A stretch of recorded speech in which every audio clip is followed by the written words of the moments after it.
ഒന്നാമത്തെ ചിന്ത ഓർത്തിരിക്കണം. ഉപവസിക്കുന്ന പ്രാർത്ഥിക്കുന്ന എല്ലാവരും ഓർത്തിരിക്കണം, പ്രാർത്ഥിക്കുന്നവൻ ദൈവത്തോട് സംസാരിക്കുന്നു.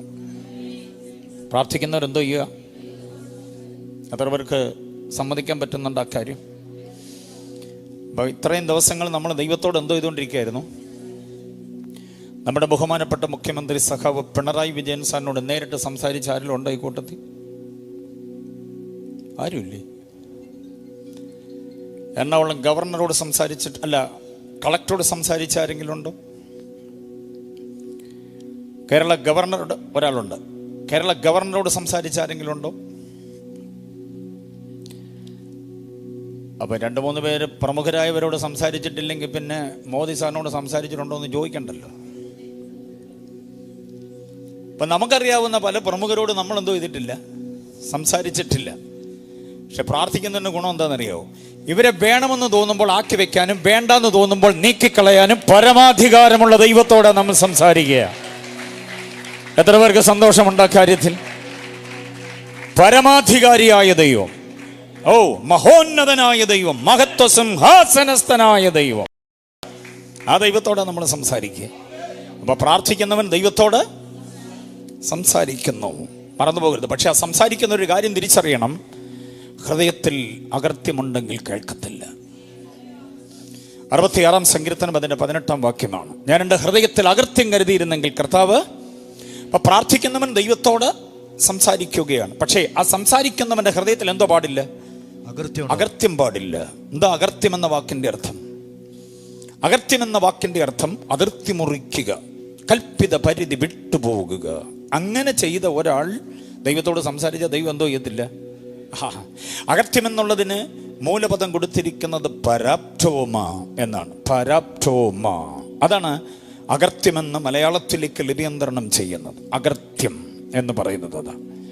നമുക്കൊരു കൽപ്പിത പരിധി ഉണ്ട്. ഇവിടെ വരെ ആകാം, ഇത്രയാകാവൂ, അതേ ചെയ്യാവൂ, അത് ചെയ്യരുത്. അരുതുകളുടെ ഒരു വലിയ മതിൽക്കെട്ട് നമുക്ക് ഉപദേശപരമായിട്ടുണ്ട്. അതിനെ ലംഘിക്കുന്നതാണ് എന്തോന്ന് പറയുന്നത്? അകൃത്യം. അത് ചെയ്ത ഒരാൾ ദൈവത്തോട് സംസാരിച്ച ദൈവം എന്തോ ചെയ്യത്തില്ല. അതാണ് 66-ാം സങ്കീർത്തനം 18-ാം വാക്യം. ഞാൻ എൻ്റെ ഹൃദയത്തിൽ അകൃത്യം കരുതിയിരുന്നെങ്കിൽ കർത്താവ് എന്ത് ചെയ്യത്തില്ല? അപ്പൊ ദൈവത്തോട് സംസാരിക്കുന്നത് നാവ് കൊണ്ട്, ഭാഷ കൊണ്ട്, വാക്കുകൊണ്ട്, പ്രാസം കൊണ്ട്, സാഹിത്യം കൊണ്ട് മാത്രമല്ല, അതുകൊണ്ടൊന്നുമല്ല, ഹൃദയം കൊണ്ടാണ് സംസാരിക്കുക. അതുകൊണ്ട് ഹന്ന പറയുന്നത്, ഞാൻ എൻ്റെ ഹൃദയം ദൈവസന്നിധിയിൽ പകരുകയാണ്. പ്രാർത്ഥിക്കുന്നത് പകർച്ചയാണ്. പോറിങ് മൈ ഹാർട്ട്, ഊറ്റുകിറേൻ. തമിഴിൽ അങ്ങനെയാ പറയാ, ഊറ്റുകിറേൻ. ഹൃദയം ഒഴിക്കുകയാണ് ദൈവസന്നിധിയിൽ, പകരുക എന്നൊക്കെ പറയുന്നത്. അതുകൊണ്ടാണ് സങ്കീർത്തനക്കാരൻ പിന്നെയും പറയുന്നത്, തകർന്നും നുറുങ്ങിയിരിക്കുന്ന ഹൃദയത്തെ ദൈവമേ നിരസിക്കുകയില്ല. അപ്പൊ പകരപ്പെടണമെങ്കിൽ ഇതെന്തോ ചെയ്യണം? നുറുക്കപ്പെടണം. ഇത് ദ്രവാവസ്ഥയിലേക്ക് വരണം. ഖരാവസ്ഥയിലിരിക്കുന്ന ഹൃദയത്തെ പകരാൻ പറ്റത്തില്ല.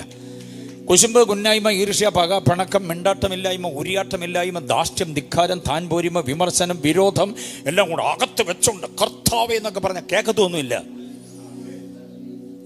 ആദ്യം നാഥൂനോടെ മിണ്ട്, അമ്മാവിയമ്മ മരുമോളൊന്ന് ചിരിച്ചെങ്കിലും കാണിക്ക്, ചേട്ടനും അനിയനും കൂടെ ഒന്ന് കൈ കൊടുക്ക്, ചേർന്ന് നിൽക്ക്, അമ്മാവിയപ്പനും മരുമോനും മുഖത്തോട് മുഖം ഒന്ന് നോക്ക്, എന്നിട്ട് വേണം അന്യഭാഷ പറയാൻ. ഇല്ലെങ്കിൽ കർത്താവ് എന്തോ ചെയ്യത്തില്ല? കേൾക്കത്തില്ല.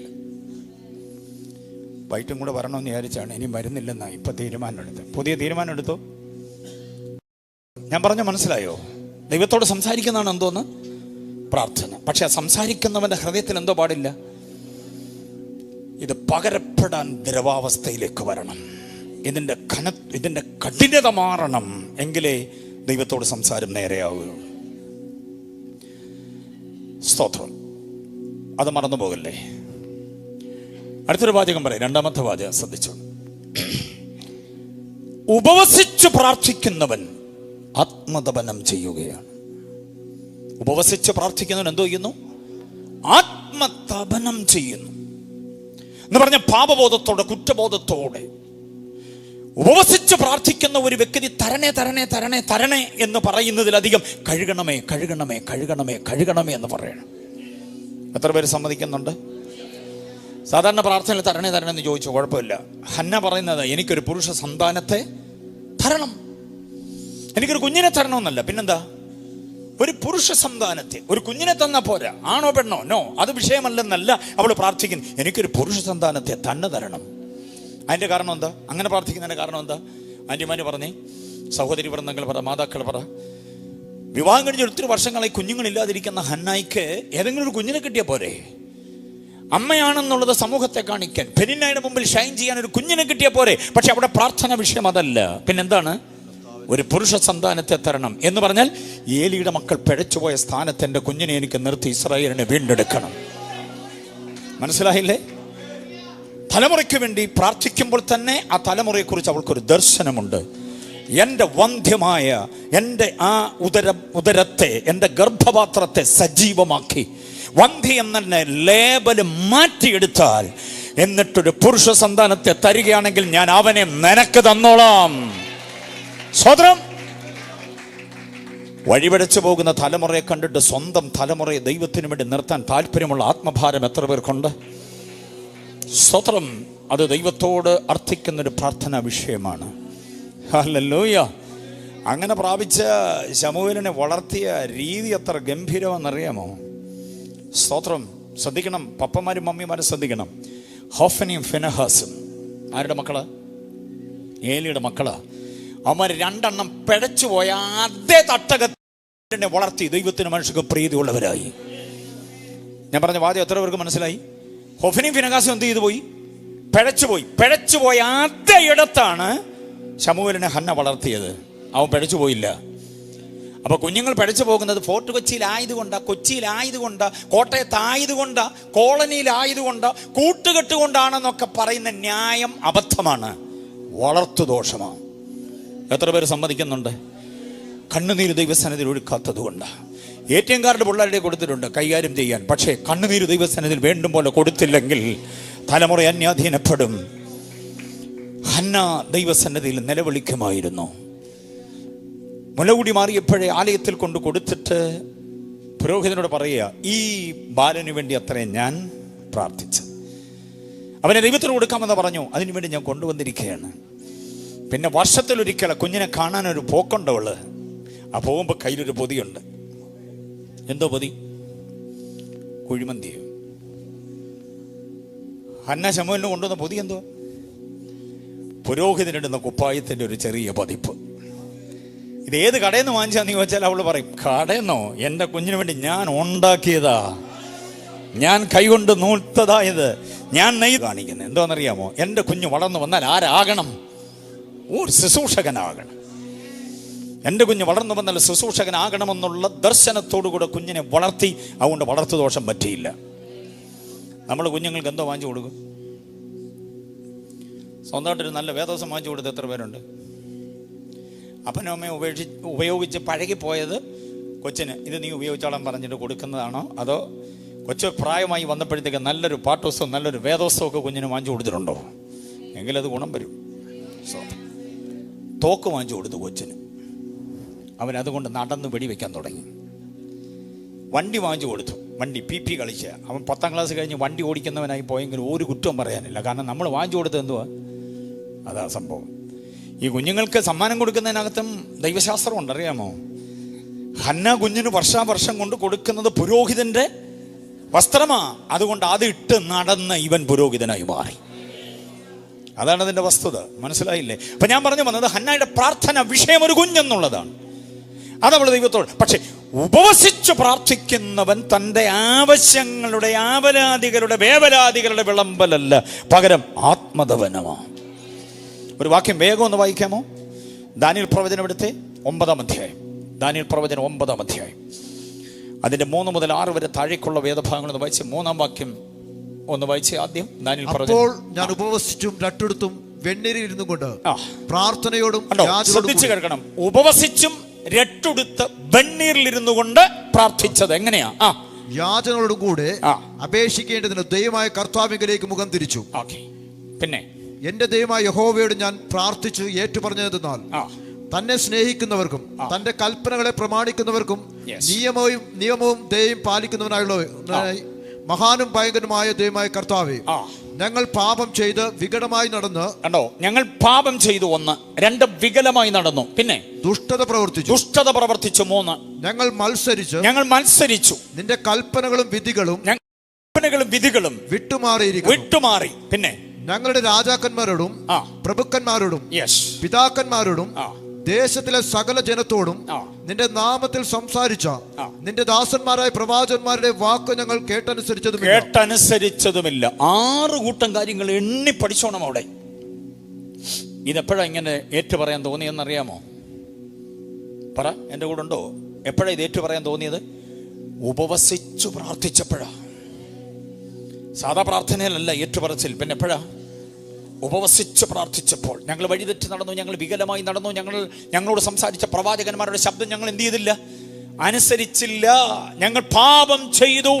ഇങ്ങനെ അക്കമിട്ട് ജീവിതത്തിന്റെ പാപങ്ങളെ, ദോഷങ്ങളെ ഏറ്റുപറയാൻ കഴിയണമെങ്കിൽ എന്തോ ഇതേ പറ്റുള്ളൂ? ഉപവസിച്ച് പ്രാർത്ഥിക്കണം. അപ്പൊ പ്രാർത്ഥിക്കുന്നവൻ തന്റെ ആവശ്യം ദൈവത്തോട് പറയുന്നു. ഉപവസിക്കുന്നവൻ എന്തോ ഉണ്ടാകുന്നു? ആത്മതപനം ഉണ്ടാകുന്നു. വ്യത്യാസം മനസ്സിലാക്കണം.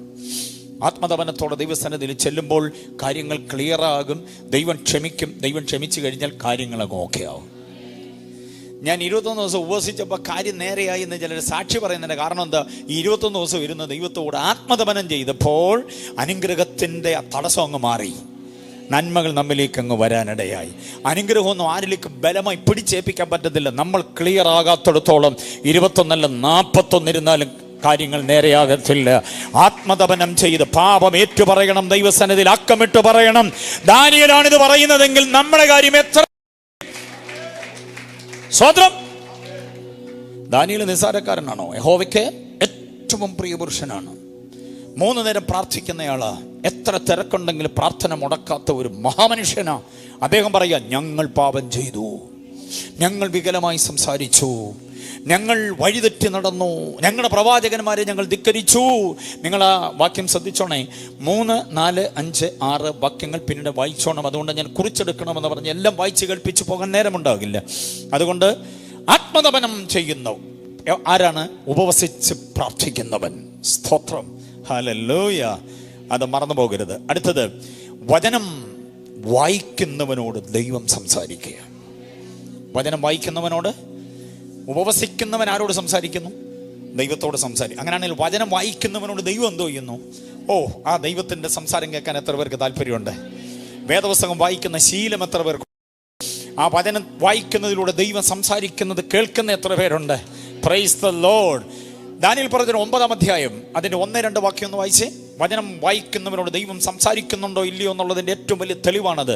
ദാനിയേൽ പ്രവചനം 9:1-2. കൽദേ രാജ്യത്തിന് രാജാവായി തീർന്നവനും മേദ്യസന്തതിയുള്ള അഹശ്വേരോശിന്റെ ദാര്യാവേശിന്റെ 1-ാം ആണ്ടിൽ, അവന്റെ വാഴ്ചയുടെ 1-ാം ആണ്ടിൽ തന്നെ ദാനിയേൽ എന്ന ഞാൻ യെരൂശലേമിന്റെ ശൂന്യാവസ്ഥ 70 സംവത്സരം കൊണ്ട് തീരും എന്നിങ്ങനെ യഹോവയുടെ അരുളപ്പാട് യിരെമ്യാ പ്രവാചകനുണ്ടായ പ്രകാരം ഒരു കാലസംഖ്യ പുസ്തകങ്ങളിൽ നിന്ന് ഗ്രഹിച്ചു.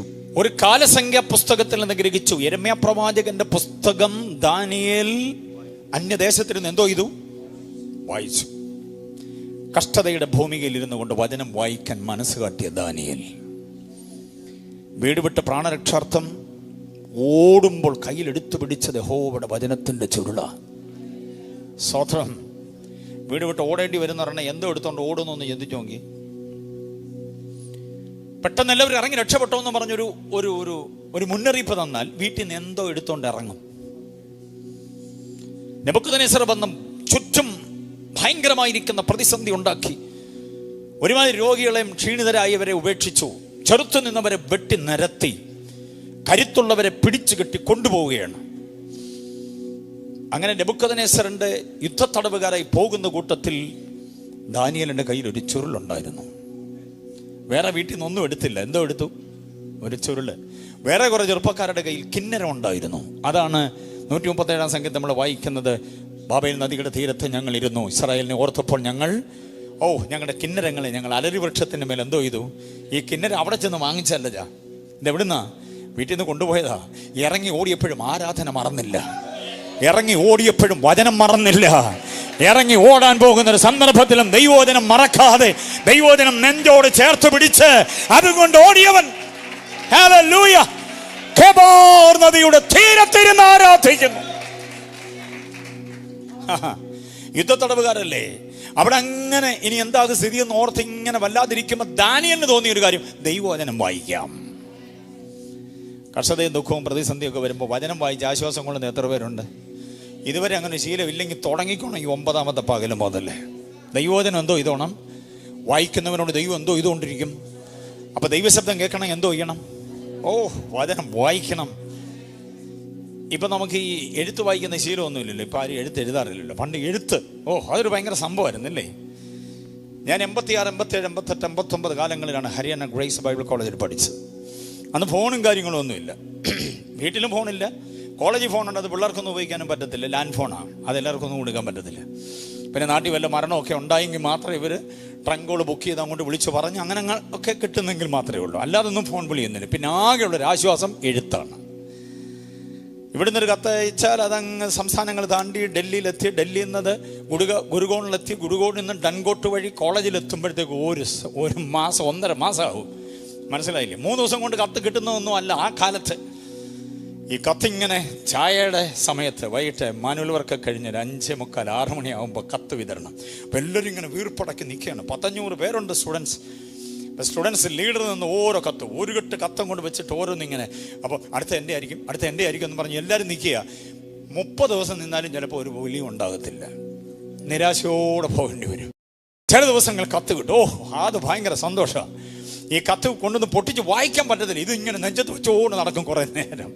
അഡ്രസ്സ് കാണുമ്പോഴേ അറിയാം വീട്ടിൽ നിന്നാണ്, പപ്പ എഴുതിയത്, അല്ലെങ്കിൽ സഹോദരിമാരാ, മമ്മിയാണെന്നൊക്കെ അറിയാൻ. പൊട്ടിച്ചങ്ങോട്ട് വായിക്കുമ്പോഴേ കണ്ണങ്ങ് നിറയും, അക്ഷരങ്ങൾ കാണത്തില്ല. ആദ്യത്തെ വാചകം ഇപ്പോഴും ഞാൻ ഓർക്കുന്നുണ്ട്. വാത്സല്യമുള്ള മകൻ അറിയുന്നതിന് വെളിപ്പാട് 1:6. അത് കൃത്യമായിരിക്കും. വെളിപ്പാട് 1:6. നമ്മളെ രാജ്യവും പുരോഹിതന്മാരും ആക്കിയ കർത്താവിന് സ്വോത്രം എന്ന് പറഞ്ഞൊരു വാക്യമുണ്ട്. നിങ്ങൾ നോക്കിക്കോണം. എൻ്റെ അപ്പൻ എന്നെ പഠിപ്പിച്ചൊരു വാക്യം. എനിക്ക് തന്നിട്ടുള്ള എല്ലാ കത്തുകളിലും അദ്ദേഹം വെളിപ്പാട് 1:6 എഴുതിയിട്ടുണ്ട്. സ്വോത്രം. തൻ്റെ രക്തത്താൽ നമ്മെ പിടിപ്പിച്ച, നമ്മെ തൻ്റെ രാജ്യവും പുരോഹിതന്മാരും ആക്കി വെച്ച ദൈവത്തിന് സ്വോത്രം എന്ന് പറഞ്ഞൊരു വാക്യമാണ്. അതങ്ങോട്ട് വായിക്കുമ്പോഴേ പൊട്ടി കരഞ്ഞു പോകും അവിടെ നിന്ന്. മനസ്സിലായില്ലേ? പിന്നെ വീട്ടിലെ വിശേഷങ്ങൾ, നാട്ടിലെ വിശേഷങ്ങൾ എല്ലാം അങ്ങനെ ഇങ്ങനെ അങ്ങോട്ട് അതിനകത്തുണ്ടാവും. ആ കത്ത് വായിക്കുമ്പോഴുണ്ടല്ലോ, തൊട്ടരികിൽ നിന്ന് പപ്പ ചേർത്ത് നിർത്തി പറയുന്നത് പോലുള്ളൊരു അനുഭവം. അതിൻ്റെ താഴെ പപ്പായിൽ നിന്ന് പിടിച്ചു വാങ്ങിച്ചായിരിക്കും അല്പ സ്ഥലം കടമെടുത്തിട്ട് പെങ്ങന്മാരുടെ വക ഓരോരോ വാചകങ്ങൾ. ഇതെല്ലാം കൂടെ വായിക്കുമ്പോഴത്തേക്ക് അവരെല്ലാം കൂടെ നമ്മുടെ അരികെ നിൽക്കുന്നത് പോലെയാണ്. അങ്ങനാണെങ്കിൽ ഞാൻ ചോദിച്ചോട്ടെ, വചനമായവൻ ദൈവം വചനം ദൈവമാണ്. ഇത് വായിക്കുന്നവനോട് ദൈവം സംസാരിച്ചു കൊണ്ടേയിരിക്കും. പുസ്തകം അടച്ചു വെക്കരുത്, പുസ്തകം സിബിട്ട് വെക്കരുത്.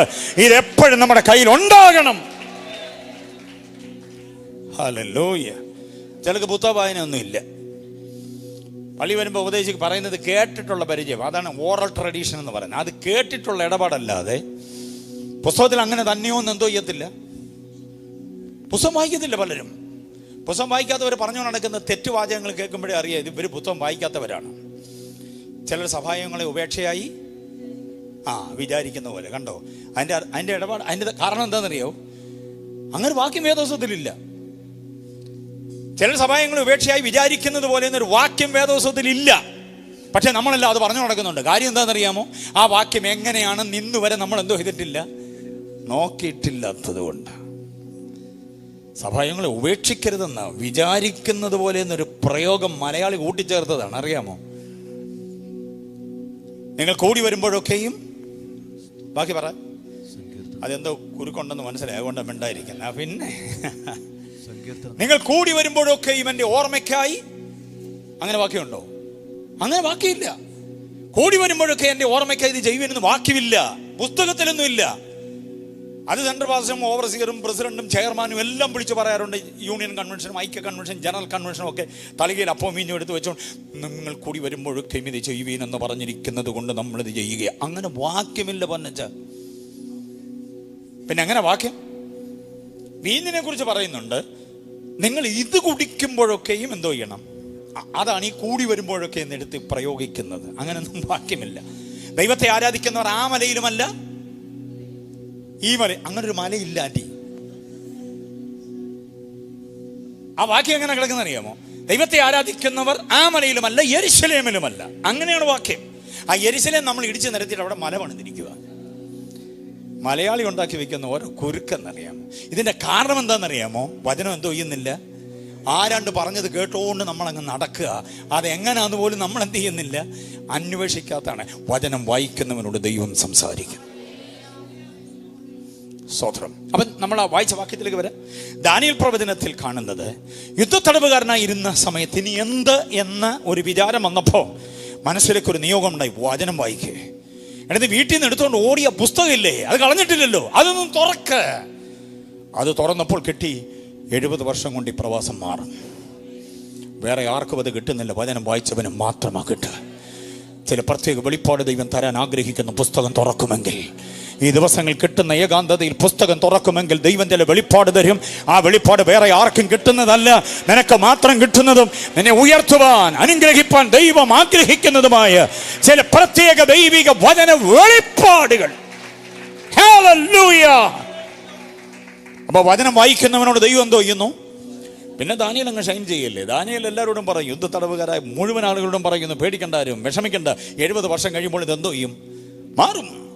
നമ്മുടെ പ്രവാസം, നമ്മുടെ കഷ്ടത, നമ്മുടെ നിന്ന, നമ്മുടെ ആക്ഷേപം ഒക്കെ എന്ന് മാറുമെന്നുള്ളതിനെ കുറിച്ച് വചനത്തിലൂടെ ഒരു കണ്ടെത്തൽ നടത്തിക്കോണം. എന്നും ഇങ്ങനെ അടിപ്പെട്ട് കിടക്കത്തില്ലെന്ന്, എന്നും ഇങ്ങനെ ആയിരിക്കത്തില്ല, എന്നും ഈ ലേബലിൽ നിൽക്കത്തില്ല. ആ ലേബല് കീറിക്കളയുന്നൊരു ദിവസമുണ്ട്, ആ ലേബല് കർത്താവ് മാറ്റി എഴുതുന്നൊരു ദിവസമുണ്ട്. അതെന്നാണെന്ന് വചന വെളിപ്പാട് പ്രാപിച്ചോണം. Yes, hallelujah. വിശ്വാസത്തോടെ ഏറ്റെടുത്ത് കർത്താവിനെ സ്തുതിച്ചാട്ടെ. ഹല്ലേലൂയ. വചനം വായിക്കുന്നവന് വ്യക്തിപരമായി വെളിപ്പാട് കിട്ടും. വചനം കൊണ്ട് വായിക്കണം നിരന്തരം.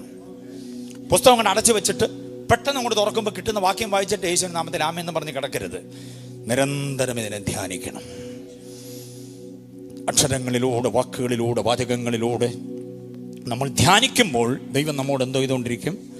സംസാരിച്ചുകൊണ്ടിരിക്കും. ഞാൻ പറഞ്ഞ ആശയം നിങ്ങൾക്ക് മനസ്സിലായോ?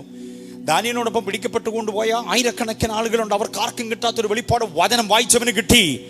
70 വർഷമേ ഉള്ളൂ ദാര്യാവേശിന്റെ ദാസ്യം. 70 വർഷത്തിനകത്ത് ഈ ബെൽസസറും അതുപോലെ നെബൂഖദ്നേസറും ഇവരെല്ലാവരും ഒടുങ്ങും. നമ്മുടെ രാജ്യത്തേക്ക് നമ്മൾ മടങ്ങിപ്പോകും. നമുക്ക് നഷ്ടപ്പെട്ടത് നമ്മൾ പുനർനിർമ്മിക്കും. നമുക്കില്ലാതെയായത് നമ്മൾ നേടിയെടുക്കും. നമ്മുടെ അവകാശ ഭൂമിയിൽ നമ്മൾ കാൽ ചവിട്ടും. വചനം വായിക്കുന്നവന് ദൈവം വെളിപ്പാട് നൽകുന്നു. വചനം വായിക്കുന്നവനെ ദൈവം അനുഗ്രഹിക്കുന്നു. ജീസസ്. പ്രാർത്ഥിക്കുന്നവൻ ദൈവത്തോട് സംസാരിക്കുന്നു. വചനം വായിക്കുന്നവനോട് ദൈവം സംസാരിക്കുന്നു. ഉപവസിച്ച് പ്രാർത്ഥിക്കുന്നവൻ എന്തോ ചെയ്യുന്നു? ആത്മതപനം ചെയ്യുന്നു. ഒരെണ്ണം കൂടെ പറഞ്ഞ് ഞാൻ ഇൻട്രൊഡക്ഷൻ അവസാനിപ്പിക്കാം. ആരാധിക്കുന്നവൻ ദൈവത്തിന് വിളമ്പുന്നു. ആരാധിക്കുന്നവൻ എന്തോ ചെയ്യുന്നു? അപ്പൊ ഇത്രയും നേരം ആരാധനയൊക്കെ നടന്നിട്ട് ചുമ്മാ കൈയും കെട്ടിയിരുന്ന പുള്ളി ദൈവത്തിന് ഒന്നും എന്ത് ചെയ്തില്ല? ആരാധന എന്ന് പറഞ്ഞാൽ ദൈവം നമ്മുടെ ഭക്ഷണത്തിനിരിക്കുകയാണ്. ദൈവം നമ്മളിൽ നിന്ന് ആഹരിക്കാനിരിക്കുക. ദൈവത്തിന് ആഹരിക്കേണ്ടത് എന്താ? നമ്മുടെ അൽഫാമും ചിക്കനും ചപ്പാത്തിയും പൊറോട്ടയും ഒന്നുമല്ല ദൈവത്തിന് വേണ്ടത്. ദൈവത്തിന് ആരാധന, സ്തുതി, സ്തോത്രം. ദൈവം ഇരിക്കുന്ന സിംഹാസനം സ്തുതിയുടെ സിംഹാസനമല്ലേ? അങ്ങനെയാണെങ്കിൽ നമ്മൾ ദൈവത്തിന് എന്തോ കൊടുക്കണം? ആരാധന. അത് വിളമ്പുകയാണ്. എന്തോ വെച്ചാൽ വിളമ്പേണ്ടത്? എന്തോ നിങ്ങൾ വിളമ്പേണ്ടത്? സ്തുതി, സ്തോത്രം, പുകഴ്ച, ആരാധന, മഹത്വം. അതിന് സ്തോത്രം സ്തോത്രം സ്തോത്രം സ്തോത്രം മാത്രം പറഞ്ഞുകൊണ്ടിരുന്ന പോരാ. ദൈവം ആരാണെന്നുള്ളത് വചനത്തിലൂടെ കണ്ടെത്തി ദൈവത്തോട് പറയണം. ദൈവമേ, അങ്ങ് സർവശക്തനാ, അങ്ങ് സർവജ്ഞാനിയാ, അങ്ങ് സർവവ്യാപിയാ, അങ്ങ് സർവാധികാരിയാ, അങ്ങ് മഹത്വവാനാ, അങ്ങ് മഹോന്നതനാ, അങ്ങ് മഹത്വ സിംഹാസനസ്ഥനാണ്. അങ്ങേപ്പോലൊരു ദൈവം വേറെയില്ല. അങ്ങേക്ക് തുല്യനായി വേറെ ആരുമില്ല. അങ്ങന്റെ സങ്കേതമാ, അങ്ങന്റെ ശരണമാ, എന്റെ കോട്ടയാ, എന്റെ പരിചയ, എന്റെ ശൈലമാ, എന്റെ അഭയസ്ഥാനമാണ്. ഹല്ലേലൂയ. അങ്ങനെ 10 കൂട്ടം അല്ല, 10-15 കൂട്ടം അല്ല, 10-20 കൂട്ടം അല്ല, 100 കൂട്ടം വാക്കുകളെ ഒന്ന് പഠിച്ചു വെക്കാൻ പറ്റുമോ? സ്തോത്രം. ആരാധിക്കുന്നവൻ ദൈവത്തിന് എന്തോ ചെയ്യാണ്? അപ്പൊ ദൈവത്തോട് നമുക്ക് അത്ര വലിയ താല്പര്യമാണെങ്കിലേ നമുക്ക് വിളമ്പി കൊടുക്കാൻ പറ്റത്തുള്ളൂ.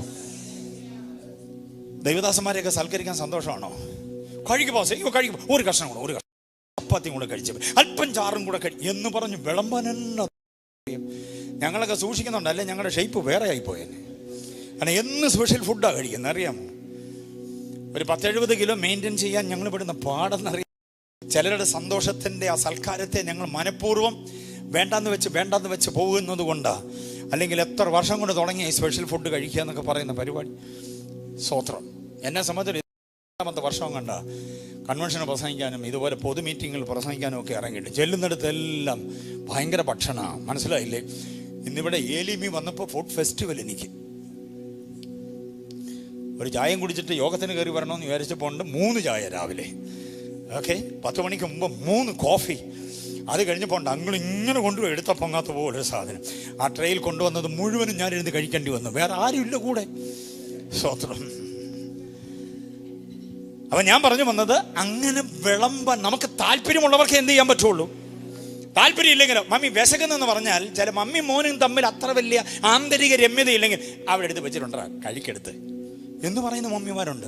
നിങ്ങളല്ലെന്ന് കൈയൊന്നും പൊക്കണ്ട, അങ്ങനെ പറയുന്ന പുള്ളികളില്ലേ. വിളമ്പി കൊടുക്കാൻ താല്പര്യമില്ല. ഡൈനിങ് ടേബിളിന് പുറത്ത് എടുത്ത് വെച്ചിട്ടുണ്ട്, വേണമെങ്കിൽ കഴിക്കെന്ന് പറയും. കാരണം അവർ തമ്മിൽ എന്തോ ഇല്ല, ആന്തരിക രമ്യതയില്ലാത്തത് കൊണ്ടാണ്. അതുപോലെ തന്നെ ആരാധനയ്ക്ക് വന്ന കൈയും കെട്ടി നോക്കിയിരിക്കുന്ന പുള്ളിക്ക് ദൈവമായിട്ട് എന്തോ ഇല്ല. ദൈവത്തിൽ നിന്ന് അനുഭവിച്ചതിന് ഒരു നന്ദിയുമില്ലാതിരിക്കുക. പക്ഷെ ദൈവത്തിൽ നിന്ന് ഒരു നന്മയെങ്കിലും അനുഭവിച്ചവന് അടങ്ങിയിരിക്കാൻ പറ്റത്തില്ല. അവനിങ്ങനെ സ്തുതി, സ്തോത്രവും, പുകഴ്ചയും, ആരാധനയും വിളമ്പിക്കൊണ്ടേയിരിക്കും. ഹല്ലേലൂയ, സ്തോത്രം. ആരാധനയിലൂടെ ദൈവത്തിന്റെ വലിയ പ്രവൃത്തി വെളിപ്പെടാനിടയാകും. അപ്പൊ ഈ 4 ചിന്തകൾ മനസ്സിലായവർ കർത്താവിനെ സ്തുതിച്ചേ. ഈ ആരാധിക്കുന്നവൻ ദൈവത്തിന് വിളമ്പുന്നു എന്നുള്ളൊരു വാക്യമാണല്ലോ 1 ദിനവൃത്താന്തം 29-ാം അധ്യായം അതിന്റെ 10, 11, 12 വാക്യങ്ങളൊന്ന് വായിച്ചേ. ഗംഭീരമായ വാക്യമാണ്. ആരാധനയുടെ മനോഹരമായിരിക്കുന്ന ഒരു ദൃശ്യം അക്ഷരം കൊണ്ട് നമുക്ക് വരച്ചു കാട്ടി. 1 ദിനവൃത്താന്തം, 1 Chronicles chapter 29 verse 10 to 12 വായിച്ചേ. പിന്നെ ദാവീദ് സർവ്വസഭയുടെ മുമ്പാകെ യഹോവയെ സ്തുതിച്ച് ചൊല്ലിയതെന്നാൽ, ഞങ്ങളുടെ പിതാവായ ഇസ്രായേലിന്റെ ദൈവമായ യഹോവേ, നീ എന്നും എന്നേക്കും വാഴ്ത്തപ്പെട്ടവൻ, നീ എന്നും എന്നേക്കും വാഴ്ത്തപ്പെട്ടവൻ എന്ന് മാത്രം ആരാധനയ്ക്ക് യോഗ്യൻ. ഞാൻ അങ്ങയെ വാഴ്ത്തുന്നു. വായിച്ചേ. യഹോവേ. ഇനി ശ്രദ്ധിച്ചു കേട്ടോണം, അതിന്റെ പദപ്രയോഗങ്ങളുടെ ആവിഷ്കാര ഭംഗി ശ്രദ്ധിച്ചോണം. യഹോവേ, യഹോവേ, മഹത്വവും ശക്തിയും. അത് നിർത്തി വായിക്കണം. മഹത്വവും ശക്തിയും തേജസ്സും യശസ്സും മഹിമയും നിനക്കുള്ളത് തന്നെ. പിന്നെ സ്വർഗത്തിലും ഭൂമിയിലുള്ളതൊക്കെയും നിനക്കുള്ളതല്ലോ. പിന്നെ യഹോവേ, രാജത്വം നിനക്കുള്ളതാകുന്നു. നീ സകലത്തിനും മീതെ തലവനായിരിക്കുന്നു.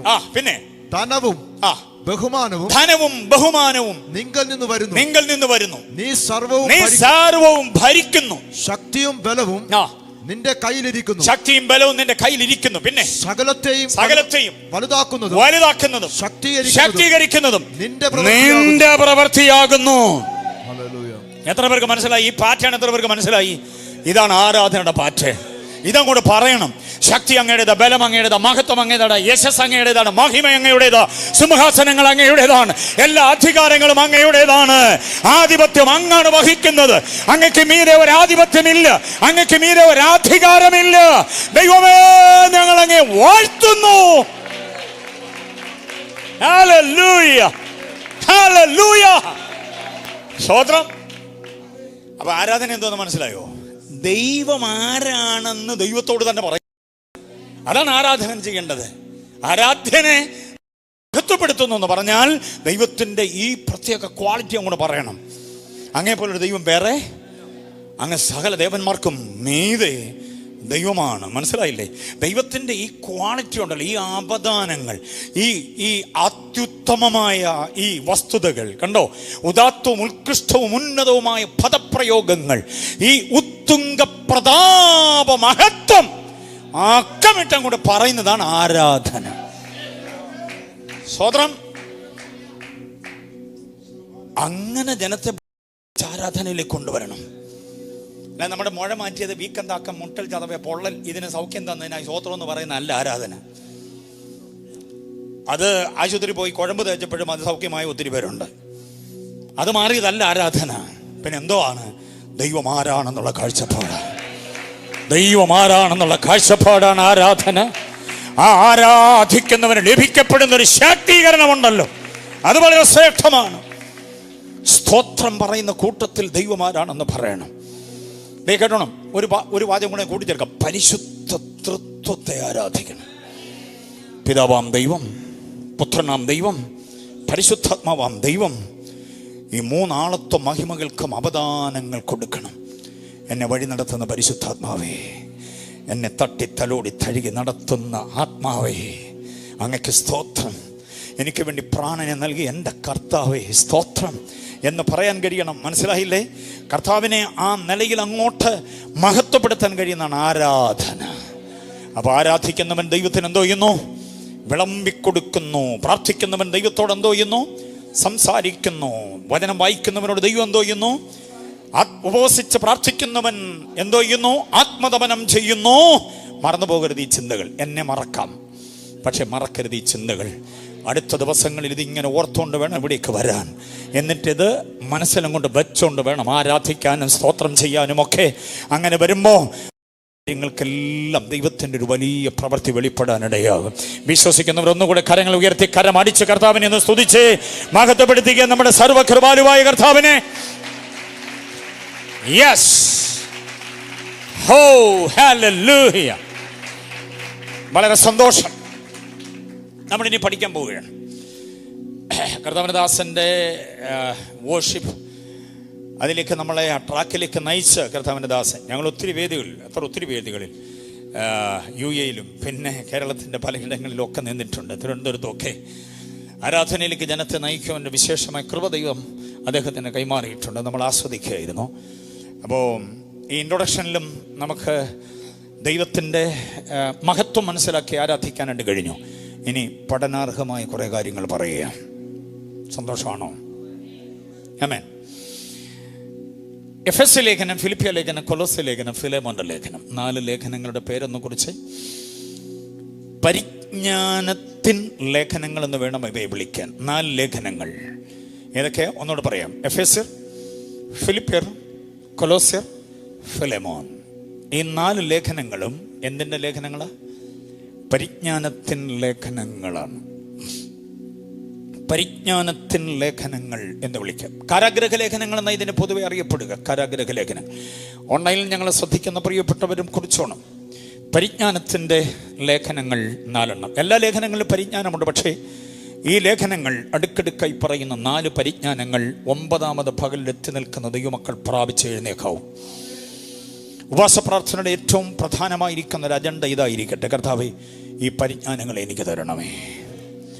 പരിജ്ഞാനമെന്ന് പറഞ്ഞാൽ ജ്ഞാനം അല്ല, ജ്ഞാനത്തിനപ്പുറം ഉള്ള ഒരു വിശേഷമായിരിക്കുന്ന ദൈവദത്ത ഗുണമാണ് പരിജ്ഞാനമെന്ന് പറയുന്നത്. മനസ്സിലാകുന്നുണ്ടോ? പരമനിൽ നിന്ന് ലഭിക്കപ്പെടുന്ന ജ്ഞാനം. പരമനാരാ? ദൈവമാണ്, പരമോന്നത സ്ഥാനീയൻ. ആ ദൈവം നമുക്ക് നൽകുന്ന ജ്ഞാനത്തെയാണ് എന്തോ വിളിക്കുന്നത്? ലൈബ്രറിയുടെ അകത്തളങ്ങളിൽ പുസ്തകങ്ങളിൽ പരതുമ്പോൾ കിട്ടുന്നത് ജ്ഞാനമാണ്. മനസ്സിലായില്ലേ? സർവകലാശാലകൾ നമ്മൾ നേടിയെടുക്കുന്നത് ജ്ഞാനമാണ്. പക്ഷേ പ്രാർത്ഥനയിലൂടെ, ആരാധനയിലൂടെ ദൈവം നമ്മിലേക്ക് പകരുന്നത് പരിജ്ഞാനമാണ്. പ്രായോഗിക അറിവാണ് പരിജ്ഞാനം എന്നൊക്കെ ഒരു നിർവചനമുണ്ട്. അതിലും ഉന്നതമാണ് ദൈവം നമുക്ക് നൽകുന്ന ദാനമായ ജ്ഞാനമാണ്. ദൈവത്തിൽ നിന്ന് ലഭിക്കപ്പെടുന്നതിന് എന്തോ പറയാം? പരിജ്ഞാനമെന്ന് പറയാം. എന്നൊരു അക്ഷരം അറിയാത്തവർക്കും പരിജ്ഞാനമുണ്ട്. അത് ദൈവം കൊടുക്കുന്നതാ. മനസ്സിലായില്ലേ? വലിയ വിദ്യാസമ്പന്നതയൊന്നുമില്ല, പക്ഷേ ചില കാര്യങ്ങളിൽ ഭയങ്കര പരിജ്ഞാനമാണ്. അത് ദൈവം കൊടുക്കുന്നതാ. പക്ഷെ ഭയങ്കര ബിരുദാനന്തര ബിരുദമാ. 8 കാജിന് ബോധമില്ലാത്തവരും കണ്ടിട്ടുണ്ടോ? ഡിഗ്രി ഒത്തിരി പേരെഴുതി കഴിഞ്ഞാൽ ഇഷ്ടം പോലെ ഇംഗ്ലീഷ് അക്ഷരമാല മുഴുവൻ എഴുതിയാലും ഡിഗ്രി തീരത്തില്ല. എന്നാലും അടുത്തൊന്ന് ഇടപഴകി നോക്കണം, ബോധം അയലോക്കത്തോടെ പോലും പോയിട്ടില്ല. അപ്പം നമ്മൾ പ്രാപിക്കുന്ന ലോകജ്ഞാനമല്ല വേണ്ടത്, പിന്നെന്തോ വേണ്ടെന്നേ?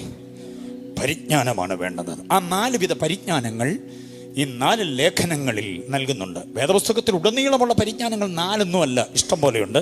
പക്ഷേ ഈ ലേഖനങ്ങളിലെ 4 പരിജ്ഞാനങ്ങളുടെ മുമ്പിലേക്ക് ആദ്യമേ വയ്ക്കാം. 1, 2, 3, 4 ക്രമമായിട്ട് നോക്കാം. ആദ്യം എഫെസ്യ ലേഖനത്തിൻ്റെ പരിജ്ഞാനം പിതാവായ ദൈവത്തെക്കുറിച്ചുള്ള പരിജ്ഞാനമാണ്. 1:17 എഫെസ്യർ 1:17. നമ്മുടെ കർത്താവായ യേശുക്രിസ്തുവിന്റെ ദൈവവും മഹത്വമുള്ള പിതാവുമായവൻ നിങ്ങൾക്ക് തന്നെ കുറിച്ചുള്ള പരിജ്ഞാനത്തിൽ ജ്ഞാനത്തിന്റെ നിങ്ങൾക്ക് തന്നെ കുറിച്ചുള്ള പരിജ്ഞാനം നൽകേണ്ടതിന് യേശുക്രിസ്തുവിന്റെ പിതാവായ ദൈവത്തെ കുറിച്ചുള്ള പരിജ്ഞാനം, ഗോഡ് ദ ഫാദർ. മനസ്സിലായില്ലേ? അതാണ് നമ്മൾ പ്രാപിക്കേണ്ട 1ാമത്തെ പരിജ്ഞാനം. ദൈവം ആരാണെന്ന പരിജ്ഞാനം. മനസ്സിലായില്ലേ? കർത്താവിനോട് പ്രാർത്ഥിക്കണം, കർത്താവെ അങ്ങാരാണെന്ന് എന്നെ ഒന്ന് പഠിപ്പിക്കണേ, അങ്ങാരാണെന്ന് എനിക്കൊരു ബോധ്യം തരണേ. പിതാവായ ദൈവത്തെക്കുറിച്ചുള്ള പരിജ്ഞാനം അങ്ങോട്ട് ഏറ്റെടുത്ത് കഴിഞ്ഞാലുണ്ടല്ലോ, നമ്മൾ മുമ്പോട്ട് കുതിക്കും കാര്യമായിട്ട്. കാരണം എൻ്റെ പിതാവ് ആരാണെന്നുള്ള ബോധ്യം. പൗലോസ് അതാ പറഞ്ഞു, ഞാൻ ആരെ വിശ്വസിച്ചിരിക്കുന്നു എന്ന് ഞാൻ അറിയുന്നു. ആ അറിവാണ് ഇവിടെ പരിജ്ഞാനമെന്ന് പറയുന്നത്, പിതാവായ ദൈവത്തെക്കുറിച്ച് എന്ന് പറഞ്ഞാൽ ക്രിസ്തു യേശുവിൻ്റെ പിതാവ് നമുക്ക് തൻ്റെ പുത്രനെ ദാനമായി നൽകിയ പിതാവിൻ്റെ അപാരത നമ്മൾ അറിയണം. മുമ്പേ ഈ 1 ദിനവൃത്താന്തം 29 വായിച്ച് കേൾപ്പിച്ച വാക്യങ്ങളിലുണ്ട് ശക്തിയും ബലവും മഹത്വവും തേജസ്സും യശസ്സും മഹിമയും ബലവും ശക്തിയും ധനവും സിംഹാസനങ്ങളും എല്ലാം കൈമുതലായിട്ടുള്ള ഒരു പിതാവാണ് നമ്മുടെ പിതാവ്. സ്വതന്ത്രം എൻ്റെ പിതാവാണെന്നൊരു പരിജ്ഞാനം അകത്ത് കയറിയാൽ പിന്നെ ഒരുമാതിരി 6 o'clock ടൈപ്പ് മുഖമായിട്ട് നടക്കേണ്ട കാര്യമില്ല. അതിനെ ഭാഷ 6 o'clock ടൈപ്പ് മുഖം, വലിഞ്ഞു മുറുകി ഒരുമാതിരി വല്ലാതെ ലോങ് ഫേസ് എന്നൊക്കെ കേട്ടിട്ടില്ലേ? ചിരി മുഖത്ത് വരുത്താൻ എന്നെ പാടാന്നറിയാമോ? സ്തോത്രം. ആ ഇരിപ്പും ഭാവം കണ്ടാലേ അറിയാം നെഞ്ചകത്തിനകത്തൊരു നെരുപ്പോടിരുന്ന് പുകയുന്നുണ്ടെന്നുള്ള കാര്യം. വല്ലാത്ത വ്യഥ, വല്ലാത്ത വ്യാധി, വല്ലാത്ത ആകുലത, ആശങ്ക, ഉത്കണ്ഠ, അതിൻ്റെയൊക്കെ ഒരു അവസ്ഥ. പക്ഷേ അതിൻ്റെ കാരണം എന്താണെന്നറിയാം? ഈ പരിജ്ഞാനമില്ലാത്തത് കൊണ്ടാണ്. ഈ പരിജ്ഞാനമില്ലാത്ത ഒരവസ്ഥയിലാണ് നമ്മളെ അങ്ങ് വല്ലാതെ ആക്കുന്നത്. 12 മാസത്തിനോട് ഒരു കർക്കിടക മാസമേ ഉള്ളൂ, പക്ഷേ നമ്മുടെ മുഖം നോക്കിയാൽ 12 മാസവും കർക്കിടകമാണെന്ന് തോന്നിപ്പോ. പെയ്യാൻ വെമ്പി നിൽക്കുന്ന മഴമേഘം പോലെ. അതുകൊണ്ട് ദൈവം ആരാണെന്ന പരിജ്ഞാനം അകത്ത് കയറുമ്പോൾ നമുക്കുണ്ടാകുന്ന ഒരു ഓജസ്സുണ്ടല്ലോ, ആ അഭിമാനത്തോടെ തലയെടുപ്പോടെ നിൽക്കണം. നമ്മുടെ മുഖം ഇങ്ങനെ വാടി കുഴയണമെന്നുള്ളത് ആ പിശാചിൻ്റെ താല്പര്യം. നമ്മുടെ സന്തോഷചിത്തമായ അഭിമാനത്തോടെ നെഞ്ചു വിരിച്ച് നിൽക്കുമ്പോൾ സാത്താൻ വല്ലാതെ പരിഭ്രമിച്ചു പോകും, വല്ലാതെ പരിഭ്രമിക്കും. ഹല്ലേലൂയ. സ്വതന്ത്രം. യഹോവയെ അന്വേഷിക്കുന്നവൻ ലജ്ജിച്ചു പോകത്തില്ല, അവൻ്റെ മുഖം വാടിപ്പോകത്തില്ല. അതുകൊണ്ട് ഒന്നാമത് വേണ്ടുന്ന പരിജ്ഞാനം ഏതാ? ഞാൻ കഴിഞ്ഞ പ്രാവശ്യം ഇവിടെ വന്നപ്പം പറഞ്ഞു എന്ന് എനിക്ക് തോന്നുന്നത്, പിതാവാം ദൈവത്തെക്കുറിച്ച് ഞാൻ വന്നായിട്ട് ഓർക്കുന്നുണ്ടോ? അല്ല, എന്നെ ഓർമ്മയുണ്ടോ? ഉണ്ടുണ്ടോ? സ്വതന്ത്രം. പിതാവാം ദൈവത്തെക്കുറിച്ച് 4 കാര്യം ഞാൻ സാധാരണ പറയാറുണ്ട്. അതിവിടെ ഫോട്ടോ വെച്ച് പറഞ്ഞോന്ന് എനിക്കറിയില്ല, അത് നമ്മളെല്ലാവരും അറിയണം. ഈ ദൈവശാസ്ത്രപരമായി മുമ്പേ ഞാൻ പറഞ്ഞ പോലെ സർവശക്തൻ, സർവജ്ഞാനി, സർവ്വവ്യാപി, സർവാധികാരി, നിത്യൻ, മാറ്റമില്ലാത്തവൻ, അത്യുന്നതൻ, സൽഗുണ സമ്പൂർണ്ണൻ, മഹോന്നതൻ, മഹത്വ സിംഹാസനം എന്നൊക്കെ ഉള്ളത് തിയോളജിയാണ്. അത് എല്ലാവർക്കും അങ്ങോട്ട് ഗ്രഹിക്കാൻ പറ്റത്തില്ല, അല്ലേ? എല്ലാവർക്കും ഒന്നും അങ്ങോട്ട് പറ്റത്തില്ല. വചനത്തിൻ്റെ അല്പം ആഴമായിരിക്കുന്ന അവബോധമുള്ളവർക്ക് മാത്രമേ ദൈവം സർവശക്തനും നിത്യനാണെന്നൊക്കെ പറഞ്ഞാൽ അത് വാക്യങ്ങളിലൂടെ തെളിയിക്കാൻ പറ്റത്തുള്ളൂ, അവർക്കത് ബോധ്യമാകുകയുള്ളൂ. പക്ഷേ സാധാരണക്കാരന് മനസ്സിലാകുന്ന ദൈവപരിജ്ഞാനത്തിൻ്റെ 2-3 ചിന്തകൾ ഞാൻ പറയാം. ഒന്ന്, ഈ പിതാവാം ദൈവം നമ്മെ മറക്കാത്തവനാണ്. ആരാ? നമ്മെ മറന്നു പലരും, അറിയാവോ? നമ്മളെ മറന്ന പലരും പോയിരിക്കുന്നേ സഹോദരൻ. പിന്നെ അടുത്ത് വന്ന് കാണുമ്പോൾ അയ്യോ ഞാൻ ഇപ്പം അങ്ങോട്ട് ഓർത്തതേ ഉള്ളെന്നൊക്കെ ചുമ്മാ അത് വെട്ടി പറയുക. ഈ അടുത്ത കാലത്തൊന്നും അവർ നമ്മളെ എന്തോ ഇതില്ല, ഓർത്തിട്ടേ ഇല്ല. സ്തോത്രം. പക്ഷെ വെറുതെ ഭംഗി വാക്ക് പറയുക. അങ്ങനെ ഒത്തിരി അടുത്തിടപഴകിയവർ, അടുപ്പമുള്ളവർ നമ്മളെ മറന്ന് നടക്കുമ്പോഴും മറക്കാത്ത ഒരുവൻ നമ്മുടെ കൂടെ ഉണ്ട്. അതോർത്ത് സന്തോഷിക്കാൻ എത്ര പേർക്ക് കഴിയും? മറക്കാത്ത ഒരുവൻ, മറക്കാത്ത പിതാവ്, അതൊരു വലിയ പരിജ്ഞാനമായി ഏറ്റെടുത്തോണം. നമ്മളെന്തോ ചെയ്യുന്നില്ല കർത്താവ്? ഒന്ന് പറഞ്ഞേ. മറക്കത്തില്ല. വാക്യം കൂടെ എഴുതിക്കോ, ചുമ്മാതെ വാക്ക് മാത്രം എഴുതിയാൽ പോരാ, വാക്യം എഴുതണം. 49:15 യെശയ്യാ പ്രവചനം. അമ്മ മറന്നാലും ഞാൻ നിന്നെ എന്തോ ചെയ്യത്തില്ല. അമ്മ മറക്കുമോ എന്നൊരു ചോദ്യം ചോദിച്ചിട്ട് അടിയിലൊരു ക്ലോസ് എഴുതിയിരിക്കും. ഇനി അവൾ മറന്നാലും ഞാൻ എന്തോ ചെയ്യത്തില്ല. ഈ അടുത്ത കാലത്തൊക്കെ ആ വാക്യത്തിൻ്റെ പ്രസക്തി നമ്മൾ പത്രദ്വാര അറിയുന്നുണ്ട്. മനോരമ, മംഗളം, മാധ്യമം, മാതൃഭൂമി, ജനയുഗം, തനിതരം സകലവിധ ന്യൂസ് ചാനലിലൂടെ നമ്മൾ അറിയുന്നുണ്ട്. അമ്മ വിറ്റു കുഞ്ഞിനെ, അമ്മ കളഞ്ഞു കുഞ്ഞിനെ, അമ്മ തൊട്ടിൽ കൊണ്ട് ഉപേക്ഷിച്ചു, അല്ലേ? ഒത്തിരി സംഗതി നമ്മൾ വായിക്കുന്നുണ്ട്. അതുകൊണ്ട് തന്നെ യെശയ്യാ പ്രവാചകനിലൂടെ ദൈവാത്മാവ് സംസാരിക്കുമ്പോൾ ഒരു ക്ലോസ് എഴുതിയിട്ടുണ്ട്. 2025 ജനം കൂടെ വായിക്കാനുള്ളത് യെശയ്യാ പ്രവചനം. അന്ന് ദൈവത്തിന് അറിയാമായിരുന്നു പണ്ടേ, അതുകൊണ്ട് എഴുതി വെച്ചിരിക്കുന്നു. ഇനി അവൾ മറക്കും, താൻ പ്രസവിച്ച മകനോട് കരുണ തോന്നുന്നതായിരിക്കുന്നു. പിന്നെ അവർ മറന്നു കളഞ്ഞാലും, അവൾ മറന്നു കളഞ്ഞാലും ഞാൻ നിന്നെ മറക്കില്ല. ജീസസ്. ആ ഒരു പരിജ്ഞാനം ഏറ്റെടുത്തോണേ. ആ ഒരു പരിജ്ഞാനം. ആര് മറന്നാലും എന്നെ മറക്കാത്ത ഒരു പിതാവ് എനിക്കുണ്ട്. എന്റെ പിതാവ് എന്നെ മറക്കുന്നവനല്ല, എന്റെ ആവശ്യം അവനറിയാം. ഹല്ലേലൂയ. ഈ പിതാവ് മറക്കത്തില്ലെങ്കിൽ വേറൊരു വാക്യം കൊണ്ട് അതിന്റെ കൂട്ടത്തിൽ ചേർക്കണം. അപ്പന് മക്കളോട് കരുണ തോന്നുന്നത് പോലെ. മക്കളോട് കരുണ അപ്പന് ഭയങ്കരമാണ്. അമ്മയ്ക്ക് കരുതലുണ്ട്, അമ്മയ്ക്ക് സ്നേഹമുണ്ട്, അതൊക്കെ ശരിയാ. കരുണ അപ്പനുണ്ടെന്നുള്ളത് മറന്നു പോകരുത്. മനസ്സിലായില്ലേ? അങ്ങനെ ഒരു അപ്പനെ കുറിച്ച് പരിജ്ഞാനം പ്രാപിച്ചോണം, മറക്കാത്ത. ഇനി പറഞ്ഞ കേൾക്കണം. വളരെ ലളിതമായ നമ്മുടെ ജീവിതഗന്ധിയായ ചിന്തകളാണ് ഞാൻ പിതാവിൻ്റെ പരിജ്ഞാനത്തെക്കുറിച്ച് പറയും. പിതാവിനെ കുറിച്ചുള്ള പരിജ്ഞാനത്തെക്കുറിച്ച്. രണ്ടാമത്തേത് ഓർത്തുകൊള്ളണം, മാറാത്ത ഒരു പിതാവ്. എന്തോ ചെയ്യത്തില്ല, മാറത്തില്ല. യഹോവയായ ഞാൻ മാറാത്തവൻ. അതുകൊണ്ട് യാക്കോബിന്റെ പുത്രന്മാരെ നിങ്ങൾ എന്തോ ചെയ്യാതിരിക്കുന്നു, മുടിഞ്ഞു പോകാതിരിക്കുന്നു. മാറാത്ത പിതാവ്. സ്വതന്ത്രം പറഞ്ഞില്ലല്ലോ. പിതാവ് ആരാ? രണ്ടാമത്തെ പരിജ്ഞാനം അതാ, മാറാത്തവൻ എന്നുള്ളതാണ്. അങ്ങനെ വാക്യം കേട്ടിട്ടുണ്ടോ, വായിച്ചിട്ടുണ്ടോ? വാക്യം ചോദിക്കുമ്പോൾ മാത്രം ഭയങ്കര മൗനമാണല്ലോ. ഫോർട്ട് കൊച്ചിക്ക് പാസേജ് ഈ അവസ്ഥ മാറ്റിയെടുക്കണം. വേദോത്സവത്തെക്കുറിച്ച് വളരെ, നിങ്ങളുടെ ഈ ചർച്ച എന്ന് പറഞ്ഞാൽ ലോകം മുഴുവനും അറിയുന്ന ചർച്ച. 3:6 മലാക്കി 3:6. ഒരാളുണ്ട് അവിടെ ഇവിടെയൊക്കെ ജാമ്യത്തിന്. അതുകൊള്ള അത് ബിജിപ്പാസ്റ്ററുടെ വില കളയാതിരിക്കാൻ വേണ്ടി ഒരാളെയൊക്കെ ദൈവം അവിടെ ഇവിടെയൊക്കെ വിത്തുകൂലിയായിട്ട് വെച്ചിട്ടുണ്ട്. യഹോവയായ ഞാൻ മാറാത്തവൻ, യഹോവയായ ഞാൻ മാറാത്തവൻ. അതുകൊണ്ട് യാക്കോബിന്റെ പുത്രന്മാരെ നിങ്ങൾ എന്തോ ചെയ്യുന്നു, മുടിഞ്ഞു പോകാതിരിക്കുന്നു. അപ്പൊ പിതാവിനെ കുറിച്ചുള്ള പരിജ്ഞാനം എല്ലാവരും ഏറ്റെടുത്തോണേ. 9ാമത്തെ ദിവസം മാറാത്തവനാണ്. ആന്റി, പലരും മാറിപ്പോയില്ലേ? മരണം കൊണ്ട് മാറിപ്പോയില്ലേ? പലരും വിദ്വേഷം കൊണ്ട്, അസൂയ കൊണ്ട്, സ്വാർത്ഥത കൊണ്ട് മാറിപ്പോയില്ലേ? കൂടെ നിന്ന പല പ്രവർത്തകരും മാറി അകന്നു പോയില്ലേ? എന്നിട്ട് മാറാത്ത ഒരുവൻ. ഹല്ലേലൂയ. നമ്മുടെ ഒരു നന്മ ഇനിയും കിട്ടത്തില്ലെന്ന് അറിഞ്ഞപ്പോൾ മാറിപ്പോയവരില്ലേ? വെറുതെ ഏതാണ്ടൊക്കെ വഴക്കുണ്ടാക്കി ഉടക്കിപ്പോയവരില്ലേ? ഒന്ന് ചിന്തിച്ചു നോക്കി. വിശ്വാസത്തിലേക്ക് ഇറങ്ങിയ കാലത്ത് കൂടെ ഉണ്ടായിരുന്ന പലരും ഇപ്പോൾ ഉണ്ടോ? മരണം കൊണ്ട് പോയവർ പോട്ടെ, അവരെ തിരിച്ചു വിളിക്കാൻ പറ്റത്തില്ല. പക്ഷെ വെറുതെ ഉടക്കുണ്ടാക്കി പോയ ഒത്തിരി പേരില്ലേ? സ്തോത്രം. എന്നിട്ട് നമ്മൾ വീഴാതിരുന്നതിന്റെ കാര്യം എന്താ? നമുക്ക് കുഴിമാടം ഉണ്ടാകാതിരുന്നതിന്റെ കാരണം എന്താങ്ങളെ? മാറാത്ത ഒരു പിതാവ് നമ്മുടെ കൂടെ ഉണ്ടായിരുന്നു. അവന്റെ സാഹിത്യം എത്ര ശ്രേഷ്ഠമായിരുന്നു. മാറാത്തവൻ നമ്മോട് കൂടെ ഉണ്ടായിരുന്നു. മറക്കാത്തവനും മാറാത്തവനുമായ പിതാവിനെ കുറിച്ചുള്ള ആ പരിജ്ഞാനം അകത്തളങ്ങളിൽ ഏറ്റെടുക്കുന്ന ഒരു വിശ്വാസിയെ തോൽപ്പിക്കാൻ പിശാചിനാവില്ല. തൻ്റെ അടുത്തോടെ പറയണം പിശാചിനോട്. നമ്മുടെ കാതിൽ വന്ന് കിന്നരിച്ചിട്ട് ഓരോന്ന് നമ്മളെ ഭയപ്പെടുത്താൻ ശ്രമിക്കുമ്പോൾ പറയണം, പിശാചി ആട്ടങ്ങ്, എൻ്റെ അരികിൽ നിന്ന് മാറാത്ത ഒരുവൻ എൻ്റെ പിതാവാണ്. ആ പരിജ്ഞാനം എൻ്റെ അകത്തുണ്ട്. എന്നിൽ നിന്നും എന്നെ മറക്കാത്ത ഒരു പിതാവ്. അതാണ് പൗലോസിന്റെ പ്രാർത്ഥന പറയുകയാണ്, ക്രിസ്തു യേശുവിൻ്റെ പിതാവായ ദൈവത്തെക്കുറിച്ചുള്ള പരിജ്ഞാനം നിങ്ങൾ എന്തോ ചെയ്യണം. അതിൻ്റെ ദൈവശാസ്ത്രം ഒന്നും ഞാൻ പറയുന്നില്ല. അതിൻ്റെ സാധാരണ ജീവിതഗന്ധിയായ ചില ചിന്തകൾ തരികയാണ്. ഓർത്തുകൊള്ളണം. വിങ്ങുന്ന മനസ്സുമായിട്ട് ഇവിടെ ഇരിക്കുന്ന ചില ആത്മാക്കളെ, ചില വ്യക്തികളെ ദൈവാത്മാവ് കാണിക്കുന്നുകൊണ്ട് പറയുകയാണ്, വിഷമിക്കേണ്ട കാര്യമില്ല. ചിലർ അകന്നു പോയത് കൊണ്ട് നിങ്ങൾ പേടിക്കേണ്ട കാര്യമില്ല. അവർ വിളിക്കാത്തത് കൊണ്ട്, തിരിഞ്ഞു നോക്കാത്തത് കൊണ്ട് നിങ്ങൾ തീർന്നു പോയി എന്നുള്ള പിശാചിന്റെ വാദഗതിയുടെ മുമ്പിൽ പറ, ആരൊക്കെ അകന്നു പോയാലും എന്നെ മറക്കാത്ത ഒരുവൻ, എന്നിൽ നിന്ന് മാറാത്ത ഒരുവൻ. യെസ്,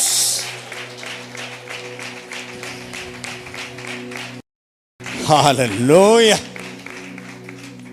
മാറി അകന്നു പോയവരും മറന്നകന്നു പോയവരും ഉണ്ട്. 80 വയസ്സുള്ളൊരു അപ്പച്ചൻ ഒരു കഥ പറയാം. മനസ്സൊന്ന് ഫ്രഷ് ആകാനും നമ്മളൊന്ന് തിരുത്തപ്പെടാനും കൂടി ഒരു കഥ പറയാം. കഥയല്ല, സംഭവമാണ്.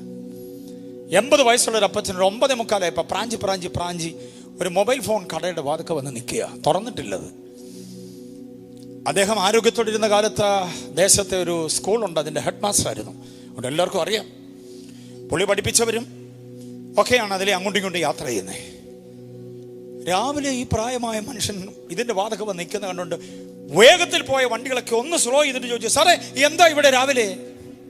അദ്ദേഹം പറഞ്ഞു, ഈ കട വരെ വന്നതാ. അയ്യോ, അതിപ്പോൾ തുറക്കത്തില്ല, 10 മണിയാകും. സാരമില്ല, എനിക്ക് വേറെ തിരക്കൊന്നും ഇല്ലല്ലോ, അതുകൊണ്ട് ഞാൻ ഇച്ചിരി നേരത്തെ ഇങ്ങ് വന്നത്. എന്നാ ആയിക്കോട്ടെ, കാണാമെന്ന് പറഞ്ഞ് എല്ലാവരും അങ്ങോട്ടും ഇങ്ങോട്ടും കുശലം പറഞ്ഞ് അങ്ങ് പോയി. 10 മണിയായപ്പോൾ ഒരു സ്മാർട്ട് പയ്യൻ്റെ ബുള്ളറ്റ് വന്ന് അതവിടെ കൊണ്ട് ഒതുക്കി നിർത്തി. അവൻ ഇറങ്ങി വന്ന് ഈ അപ്പച്ചനെ കണ്ട് നമസ്കാരം പറഞ്ഞു. എന്താ മോനെ, ഈ കടയുടെ ഓണർ? അതെ, ഞാൻ താമസിച്ചിട്ടില്ല, എന്നും ഈ നേരത്തെ വരിക. ഇല്ലില്ല, കുഴപ്പമില്ല, എനിക്ക് ധൃതിയൊന്നുമില്ല. ഞാൻ വന്നതേ എൻ്റെ മൊബൈൽ ഫോൺ എന്തോ ഒരു പ്രശ്നം, അതൊന്ന് കാണിക്കാൻ വേണ്ടിയാണ്. 1 മിനിറ്റ് നിൽക്കണം, ഞാനിപ്പോൾ വരാമെന്ന് പറഞ്ഞു. അവൻ ഷട്ടർ തുറന്നു, അകത്ത് കയറി. അവൻ്റെ ഒരു ഈശ്വര വിശ്വാസം അനുസരിച്ച് ഒരു ഫോട്ടോ പ്രതീക്ഷിച്ചിട്ടുണ്ട്. അതിന് മുമ്പിൽ നിന്നൊന്ന് പ്രാർത്ഥിച്ചു, ഒരു തിരികൊളുത്തി, ഒന്ന് തൂത്ത് വൃത്തിയാക്കിയിട്ട് അവൻ ഓടി വന്ന് ഇദ്ദേഹത്തിൻ്റെ കയ്യിൽ നിന്ന് ഫോൺ വാങ്ങിച്ചു. തന്നേ, ഞാൻ നോക്കാം. അവനൊന്ന് തൂത്ത് തുടച്ചിട്ട് അത് ഒന്ന് ഓണാക്കി നോക്കിയപ്പോൾ ഒറ്റ നോട്ടത്തിൽ അവന് മനസ്സിലായി വലിയ കുഴപ്പമൊന്നുമില്ല, ആപ്ലിക്കേഷൻസൊക്കെ ഓക്കെ, ടൈം കറക്റ്റാ. പിന്നെ കോള് റിസീവ് ചെയ്യുന്നുണ്ടോ എന്നറിയാൻ വേണ്ടി, കോള് പോകുന്നുണ്ടോ എന്നൊക്കെ അറിയാൻ വേണ്ടി ഇവൻ ഇതിനകത്തുനിന്ന് അവൻ്റെ നമ്പറിലേക്ക് ഡയൽ ചെയ്തു. അപ്പോൾ അവൻ്റെ ഫോൺ അപ്പുറത്തിരുന്ന് ചലിക്കുന്നുണ്ട്. സാറേ, ഇത് കോള് പോകുന്നുണ്ടല്ലോ. അല്ല മോനെ, നോക്കിക്കോ, എന്തോ വേറെ പ്രശ്നം എന്തോ ഉണ്ട്. അവൻ്റെ ഫോൺ എടുത്തിട്ട് ഇതിലേക്ക് വിളിച്ചപ്പോൾ ഇതിനകത്ത് കോൾ റിസീവ് ആകുന്നു. ഇതിന് കുഴപ്പമൊന്നുമില്ലല്ലോ. തറയിലെങ്ങാനും വീണോ? ഹേയ്, തറ വീണില്ല, ഞാൻ എൻ്റെ ഉള്ളം കൈ കൊണ്ടു നടക്കുക, തറ വീണിട്ടില്ല. പിന്നെ ഇത് കേടാണ് എന്ന് പറയാൻ കാര്യം എന്താ? അപ്പോൾ അദ്ദേഹം പറഞ്ഞു, എനിക്ക് 3 മക്കളാണ്, വിവാഹിതരാ, മരുമക്കൾ 3 പേരുണ്ട്. അപ്പം 3 6 പേര്. എൻ്റെ ഈ 3 മക്കൾക്കും കൂടെ 2 മക്കൾ വീതമുണ്ട്, കൊച്ചുമക്കൾ. അപ്പം എത്രയായി? 3 മക്കൾക്കൂടെ ഈ 2 മക്കളായപ്പോൾ 3 പേർക്കൂടെ എത്രയായി? അപ്പം മൊത്തം എത്ര പേരുണ്ട് ഇപ്പം? മക്കളും മരുമക്കളും കൊച്ചുമക്കളും എത്ര പേരുണ്ട്? അത്രയും പേരുണ്ട് മക്കളെ. അല്ല, അതും ഈ ഫോണുമായിട്ട് എന്താ ബന്ധം? അതാ, അവരുടെ ആരുടെയും ശബ്ദം ഞാൻ ഇതിനകത്ത് കേൾക്കുന്നില്ല. 12 മക്കളുണ്ടായിട്ട് അവരുടെ ആരുടെയും ശബ്ദം ഇതിനകത്ത് കേൾക്കുന്നില്ല. കടക്കാരൻ പറഞ്ഞു, അത് അവര് വിളിക്കാത്ത no no no no no വിളിക്കാത്തോണ്ടല്ല, ഫോണിനെന്തോ കുഴപ്പമാണ്. ഫോണിൻ്റെ കുഴപ്പമല്ലെന്ന് ആ ചെറുപ്പക്കാരൻ തെളിയിച്ചു കഴിഞ്ഞു. പിന്നെ കുഴപ്പം ആരുടെയാ? അകന്നുപോയവരും മറന്നുപോയവരുടെയും കുഴപ്പമാണ്. 9ാമത്തെ ദിവസം എത്തുമ്പം മമ്മി ഒരു കോളിന് വേണ്ടി കാതോർക്കുന്നുണ്ട്. വിളിക്കാറുണ്ടോ എന്നും? പ്രായമായ പപ്പയെ ഒന്ന് വിളിച്ച് അന്വേഷിക്കാറുണ്ടോ? അകലത്തായി പോയ സഹോദരങ്ങളെ വിളിക്കാറുണ്ടോ? അന്വേഷിക്കാറുണ്ടോ? വിവരം അന്വേഷിക്കാറുണ്ടോ? ഉപവാസപ്രാർത്ഥന എന്നൊക്കെ പറയുമ്പോൾ 21 ദിവസം ഇവിടെ വന്നിരുന്ന് അച്ഛനങ്ങ് ആരാധിക്കുക. ചേട്ടത്തി അനിയത്തിയും ആങ്ങളെയും പെങ്ങളും ഒക്കെ ആയിട്ട് ഒരു ഇടപാടുമില്ല. അനിയനും ചേട്ടനുമായിട്ടൊന്നും ഒരു ബന്ധമില്ലെങ്കിൽ, അളിയനും അളിയനുമായിട്ടൊരു ബന്ധമില്ലെങ്കിൽ, വല്യപ്പച്ചനെ ഒന്ന് വിളിച്ച് വിശേഷം ചോദിക്കുന്നില്ലെങ്കിൽ, അവസരം കിട്ടുമ്പോൾ അവിടം വരെ ഒന്ന് പോയി ആ കട്ടിലയിൽ ഒന്ന് ഇരുന്നിട്ട് വിശേഷം അന്വേഷിക്കുന്നില്ലെങ്കിൽ നമ്മുടെ ആത്മീയതയൊക്കെ കാപട്യമാണ്. എത്ര പേർക്ക് മനസ്സിലാകുന്നുണ്ട് ഞാൻ പറയുന്നത്? മാംസരക്തങ്ങൾക്ക് നമ്മളെ അകറ്റരുതൊരിക്കലും. അവരാഗ്രഹിക്കുമ്പോൾ നമ്മളെ ലഭിക്കപ്പെടണം. അമ്മ എന്ന പുണ്യത്തെ അകറ്റരുതൊരിക്കലും. അപ്പനെന്ന കരുണയുടെ ആളത്വത്തെ ഒരിക്കലും അകറ്റരുത്. തിരക്കെത്രയുണ്ടെങ്കിലും, എത്ര തിരക്കെന്ന് പറഞ്ഞാലും, പോയി കാണാൻ സമയം അനുവദിക്കുന്നില്ലെങ്കിൽ 24 മണിക്കൂർ വട്ടമെത്തുന്നതിന് മുൻപ് നിങ്ങളുടെ മാതാപിതാക്കളോട് സംസാരിച്ചൊന്ന് ഉറപ്പുവരുത്തണം. എത്ര പേർക്ക് സ്തോത്രം പറയാൻ പറ്റും? അത് പ്രധാനമാണ്. നമ്മൾ മറക്കുന്നു പലരെയും, നമ്മളെ മറക്കുന്നു പലരും നമ്മൾ മാറുന്നു പലരിൽ നിന്നും, നമ്മളിൽ നിന്നും പലരും എന്തോ ചെയ്യുന്നു. പക്ഷേ മാറാത്തവനും മറക്കാത്തവനുമായി ഒരുവനെ കുറിച്ചുള്ള പരിജ്ഞാനം ഏറ്റെടുത്തു. സ്തോത്രം. 3ാമതൊരു കാര്യം കൂടെ പറയട്ടെ. അപ്പം മറക്കാത്ത ദൈവം, പിന്നെ മാറാത്ത ദൈവം, പിന്നെ മുടക്കാത്ത ദൈവം. ആ പരിജ്ഞാനം പ്രാപിച്ചോണം. 84 സങ്കീർത്തനം 11ാം വാക്യത്തിൽ പറയുന്നു, ഒരു നന്മയും എന്തോ ചെയ്യത്തില്ല, മുടക്കത്തില്ല. വായിച്ചിട്ടുണ്ടോ വാക്യം? യഹോവയായ ദൈവം സൂര്യന് പരിചയമാകുന്നു, യഹോവ കൃപയും മഹത്വവും നൽകുന്നു, നേരോടെ നടക്കുന്നവർക്ക് അവനൊരു നന്മയും മുടക്കയില്ല. അപ്പൊ മാറത്തില്ല, പിന്നെ മറക്കത്തില്ല, പിന്നെന്തോ ചെയ്യത്തില്ല, മുടക്കത്തില്ല. ദൈവം മുടക്കത്തില്ല. എന്നിട്ട് നമ്മൾ സാക്ഷി പറഞ്ഞുകൊണ്ടിരിക്കുന്ന മുടങ്ങിയെന്നാ. വിവാഹാലോചന വന്നതായിരുന്നു, പിന്നെന്തോ ചെയ്തു, മുടങ്ങി. ഒരു കച്ചവടം തുടങ്ങിയതായിരുന്നു, പിന്നെന്തോ ചെയ്തു, മുടങ്ങി. ഷട്ടർ തുറന്നതായിരുന്നു, പിന്നെന്തോ ചെയ്യേണ്ടി വന്നു, അടയ്ക്കേണ്ടി വന്നു. ശുശ്രൂഷ തുടങ്ങിയതാ, മുടങ്ങി. പഠിത്തം തുടങ്ങിയതാ, മുടങ്ങിയ സാക്ഷിയാ ഒത്തിരി പറയാനുള്ളത്. പക്ഷെ വാഗ്ദത്തം എങ്ങനെ കിടക്കുന്നേ? മുടങ്ങത്തില്ല. ഈ 9ാമത്തെ ദിവസം അവകാശം പറഞ്ഞ് പ്രാർത്ഥിച്ചോണം. കർത്താവേ, മുടങ്ങത്തില്ലെന്ന് വാഗ്ദത്തമുണ്ട്. പക്ഷെ മുടങ്ങിയല്ലോ കാര്യങ്ങൾ. ആ മുടങ്ങിയതിനെ പണിതെടുക്കാൻ, ആ മുടങ്ങിയതിനെ മാറ്റിയിട്ട് ആ മുടക്കം മാറ്റി കാര്യങ്ങളെ തുടക്കമാക്കാൻ ദൈവപ്രവൃത്തി വെളിപ്പെടണം. വാഗ്ദത്തമാണ്, ഇത് ഏറ്റെടുത്തോണം ഇന്ന് പകലിൽ. എത്ര പേർ ആഗ്രഹിക്കുന്നുണ്ടത്? അവകാശം പറഞ്ഞൊന്ന് പ്രാർത്ഥിച്ചേ. ഹല്ലേലൂയ, സ്തോത്രം. ആഗ്രഹിച്ച പോലെ കാര്യങ്ങൾ അങ്ങോട്ട് തുടങ്ങി വെച്ചു. പക്ഷെ എന്തോ ഇത് ഉടനെ മുടങ്ങി. ചില ഫ്ലൈറ്റ് അങ്ങോട്ട് എടുത്തു കഴിഞ്ഞിട്ട് അടിയന്തര സന്ദേശം കിട്ടി വന്നു, യാത്ര മുടക്കി നിലത്തിറങ്ങേണ്ടി വന്നു എന്ന് പറഞ്ഞതുപോലെ കട ഷട്ടർ ഇട്ടിട്ട് നോക്കിയിരിക്കുക, ഇനി എന്നാന്ന്. ഈ ദിവസങ്ങളിൽ ചില മറുപടി ഉണ്ടാകും. ദൈവാത്മാവിൽ ഇന്ന് പകൽ ഇവിടെ നിന്നുകൊണ്ട് പറയുന്നു, മുടങ്ങിക്കിടക്കുന്ന ചില കാര്യങ്ങൾക്ക് നടപടി ഉണ്ടാകും. കാരണം യഹോവ കൃപയും മഹത്വവും ഈ ഒരു പരിജ്ഞാനം ഏറ്റെടുക്കണം. ഈ ഒരു പരിജ്ഞാനത്തിലേക്ക് വരണം. നമ്മുടെ നന്മ മുടക്കിയെന്ന് പറഞ്ഞ് പിശാചിനെ ആഹ്ലാദിക്കാൻ വിടരുത്, പിശാചിനെ സന്തോഷിക്കാൻ വിടരുത്. അവന്റെ കൂടാരത്തിൽ അവൻ പടക്കം പൊട്ടിച്ച് ആഘോഷിക്കരുത്.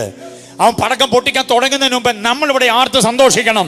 ദൈവം നമ്മൾ മുടങ്ങിക്കിടന്ന ചിലത് നന്മയിലേക്ക്, അനുഗ്രഹത്തിലേക്ക് മടക്കിക്കൊണ്ട് വന്നത് വിശ്വസിക്കുന്നവർ കർത്താവിനെ സ്തുതിക്ക്. ഹല്ലേലൂയ. ദൈവകൃപ വല്ലഭത്വമായി വെളിപ്പെട്ട് വരട്ടെ. ജീസസ്. അപ്പൊ കർത്താവ് നന്മയൊന്നും, പക്ഷെ ഒരു ഉപദേശം പറയാം. വാഗ്ദത്തം മാത്രം കേൾക്കുമ്പോൾ കൈയടിക്കാനും അന്യഭാഷ പറയാനും ആരാധിക്കാനും ഭയങ്കര സന്തോഷമാണ്. ആരുടെയാ മുടക്കാത്തതെന്നറിയോ? നേരോടെ നടന്നോണം. എങ്ങനെ നടന്നോണം? ചിലർക്ക് വാഗ്ദത്തം ഉപദേശം വാഗ്ദത്തം കേൾക്കുന്നത് ഭയങ്കര ഇഷ്ടമാണ്, ഉപദേശം കേൾക്കുന്നതിനോട് വലിയ താല്പര്യമില്ല. നേരോടെ നടക്കുന്നവനൊരു നന്മയും ജീവിതത്തിൽ നേരുകേട് സംഭവിക്കല്ലേ. മാതാപിതാക്കളോട് ഞാൻ പറയാം, പപ്പ മമ്മിമാരോട് ഞാൻ പറയാം, നേരുള്ളവരാണെങ്കിൽ നിങ്ങളുടെ തലമുറ അനുഗ്രഹിക്കപ്പെടും. നമ്മുടെ ജീവിതത്തിൽ നേരുകേട് പറ്റിയാൽ, ഞാനും അപ്പനായതുകൊണ്ട് പറയുക, നമ്മുടെ ജീവിതത്തിൽ നേരുകേട് പറ്റിയാൽ നമ്മുടെ തലമുറ അന്യാധീനപ്പെടും. നമ്മൾ കാണിക്കുന്ന നേരുകേടിന്റെ ഫലം അവരിലേക്ക് വ്യാപരിക്കപ്പെടും. മറന്നു പോകരുത്. അതുകൊണ്ട് നേരോടെ നടക്കുന്നവർക്ക് ദൈവത്തിന്റെ പരിശുദ്ധാത്മാവ് ചരിത്രം എഴുതുമ്പോൾ അതിനകത്ത് ഒരു ഭയങ്കര സംഭവം ചേർത്ത് വെച്ചിട്ടുണ്ട്. പലയിടങ്ങളിലുണ്ട്. അതിൽ ഒരെണ്ണം ഞാനൊന്ന് പരിചയപ്പെടുത്താം. ഇപ്പൊ വായിക്കണമെന്നില്ല, നിങ്ങൾ പിന്നീട് വായിച്ചു നോക്കിയാൽ മതി. 2 ശമൂവേലിന്റെ പുസ്തകം 11-12 അധ്യായം ഓർത്തു വെച്ചോണം. 2 ശമൂവേൽ 11-12. എന്തോ അതിന്റെ വിഷയം എന്നറിയാമോ? ദാവീദിന്റെ പാപമാണ്, ദാവീദിന്റെ വ്യഭിചാര വൃത്താന്തമാണ്. 2 ശമൂവേൽ 11-12. ഓര്യാവിന്റെ ഭാര്യയുമായി ദാവീദ് അവിഹിത ബന്ധത്തിൽ ഏർപ്പെടുന്ന മഹാപാപം. 11-ാം അധ്യായം 12-ാം വാക്യം നാഥാന്റെ ശകാരമാണ്. ആ മനുഷ്യൻ നീ തന്നെ എന്ന് പറഞ്ഞുകൊണ്ട് നാഥാൻ ചെയ്യുന്ന ആക്രോശമാണ്. നാഥാൻ എന്ന ചൂണ്ടുവരന് കനമുള്ള പ്രവാചകൻ.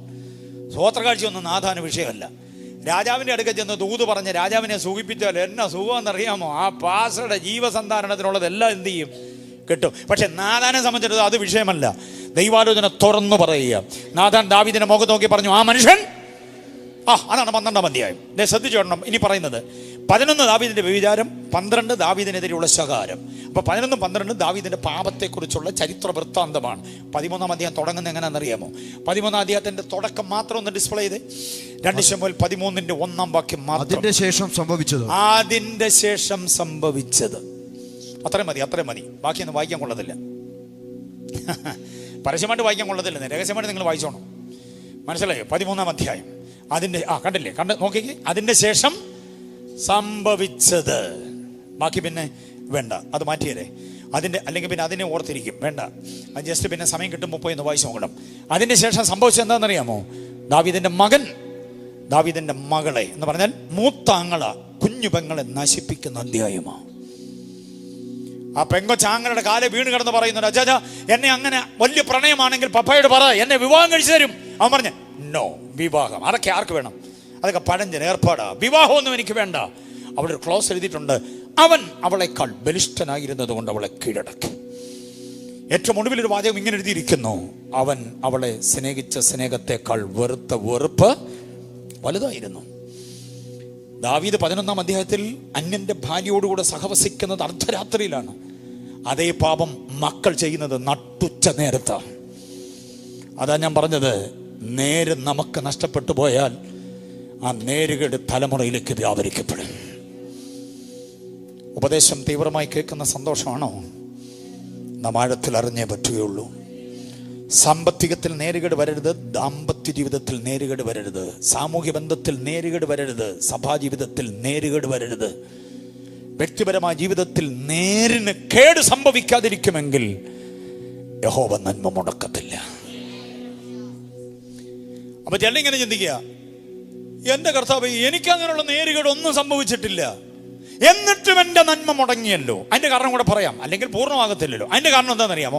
നമുക്ക് ലഭിക്കപ്പെടേണ്ട നന്മയുടെ മേൽ പിശാച് അവന്റെ ചെങ്കോല് വെച്ചിരിക്കുക, അവന്റെ ആധിപത്യം വെച്ചിരിക്കുക.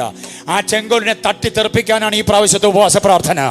ആ ചെങ്കോലിനെ എടുത്തെറിഞ്ഞു കളയാൻ, ആ ചെങ്കോലിനെ തട്ടിത്തെറിപ്പിക്കാൻ നമുക്ക് ലഭിക്കപ്പെടുന്ന നന്മയുടെ മേൽ പിശാച് വെച്ചിരിക്കുന്ന ആ അവകാശത്തിന്റെ ചെങ്കോലിനെ എടുത്തെറിയാൻ.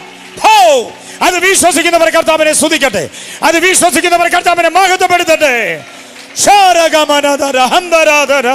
ചില ചെങ്കോലിനെ തട്ടിത്തെറിപ്പിക്കാൻ കരുത്ത് ദൈവം പകരാൻ പോവുക.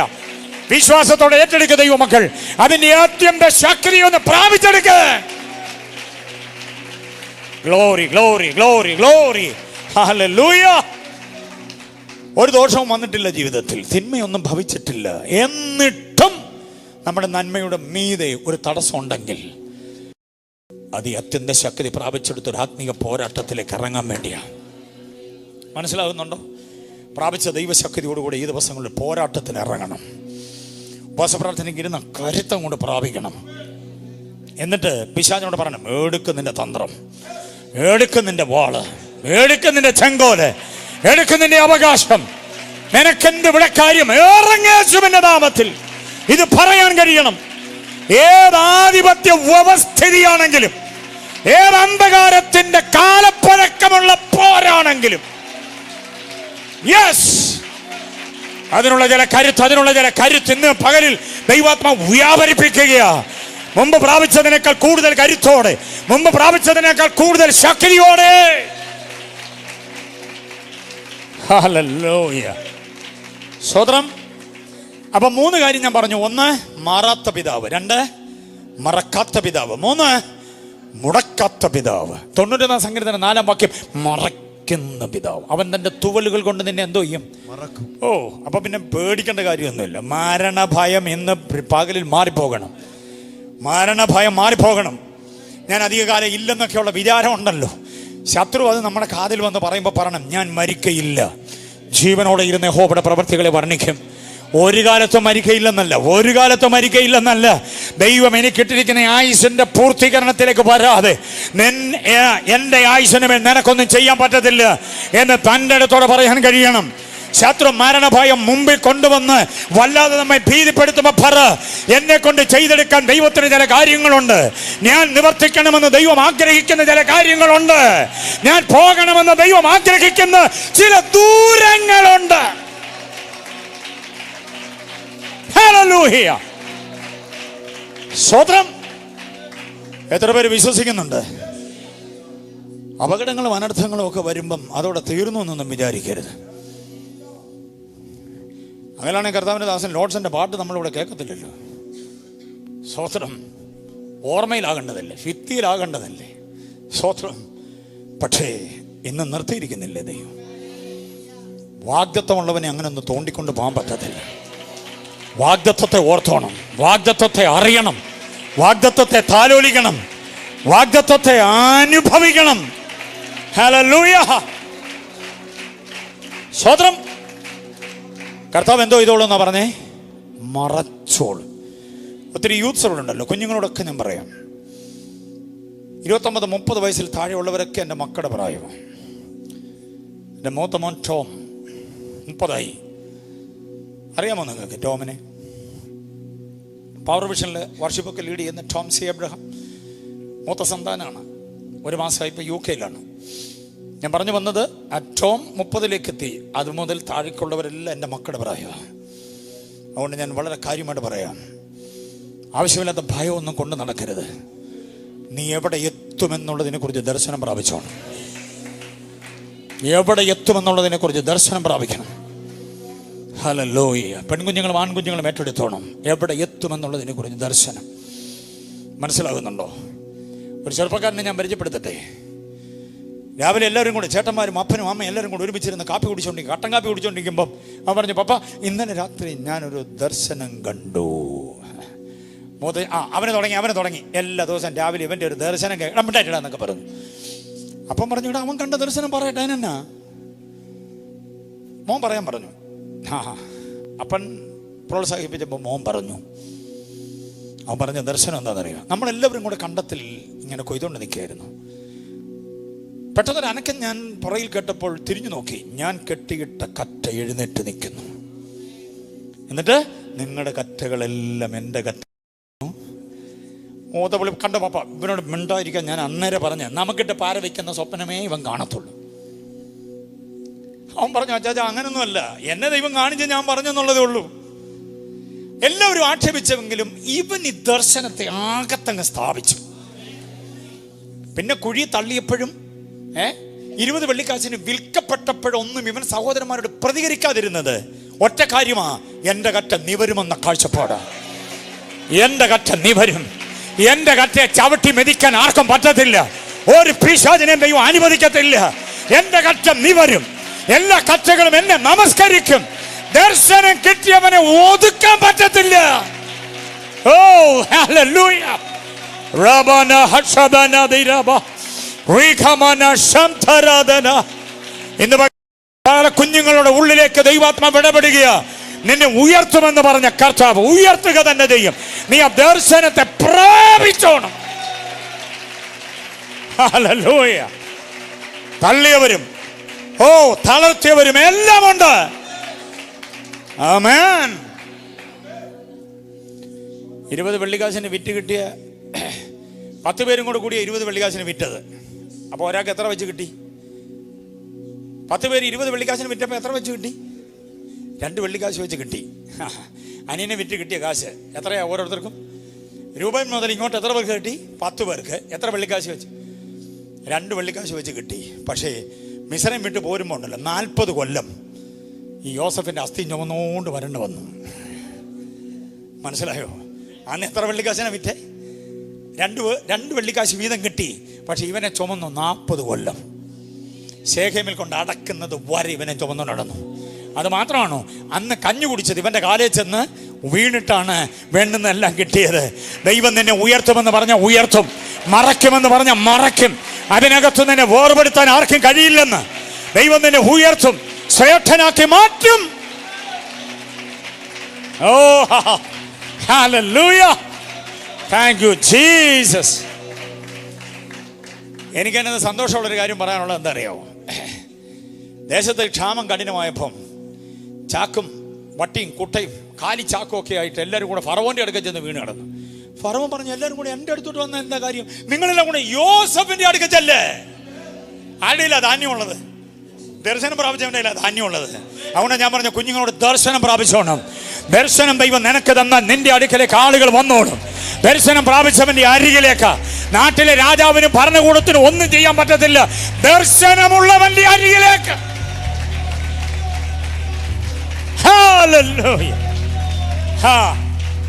അല്ലല്ല നമുക്ക് അങ്ങ് ഒത്തിരി ഇടവഴിയിലോട്ട് പോകണ്ട, വിഷയത്തിലേക്ക് വാ. ഞാൻ ആദ്യം പറഞ്ഞത് പിതാവായി ദൈവത്തെക്കുറിച്ചുള്ള പരിജ്ഞാനം. ആ ദൈവം ആരാന്നാ പറഞ്ഞേ? മറക്കാത്ത ദൈവം. ആ ദൈവം ആരാ? മാറാത്ത ദൈവം. ആ ദൈവം ആരാ?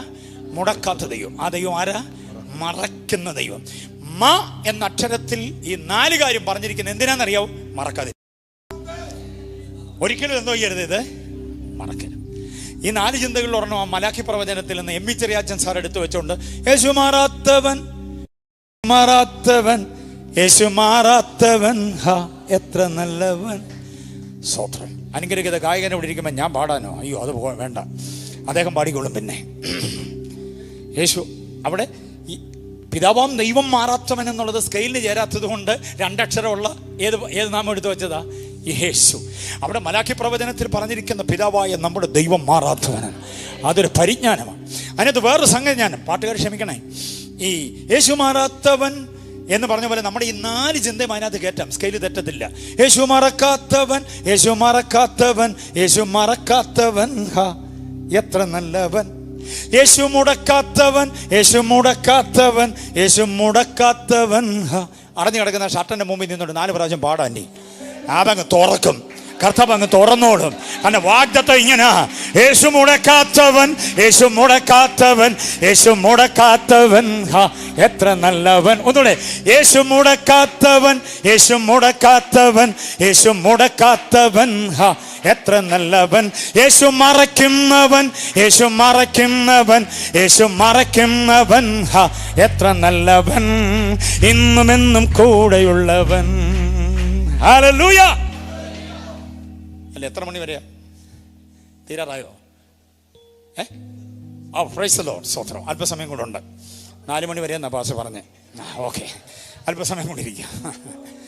അപ്പൊ പിതാവാം ദൈവത്തെക്കുറിച്ചുള്ള പരിജ്ഞാനം നിങ്ങൾ എന്തോ ചെയ്യണം? പ്രാപിക്കണം. അതാണ് എഫേസ്യ ലേഖനം.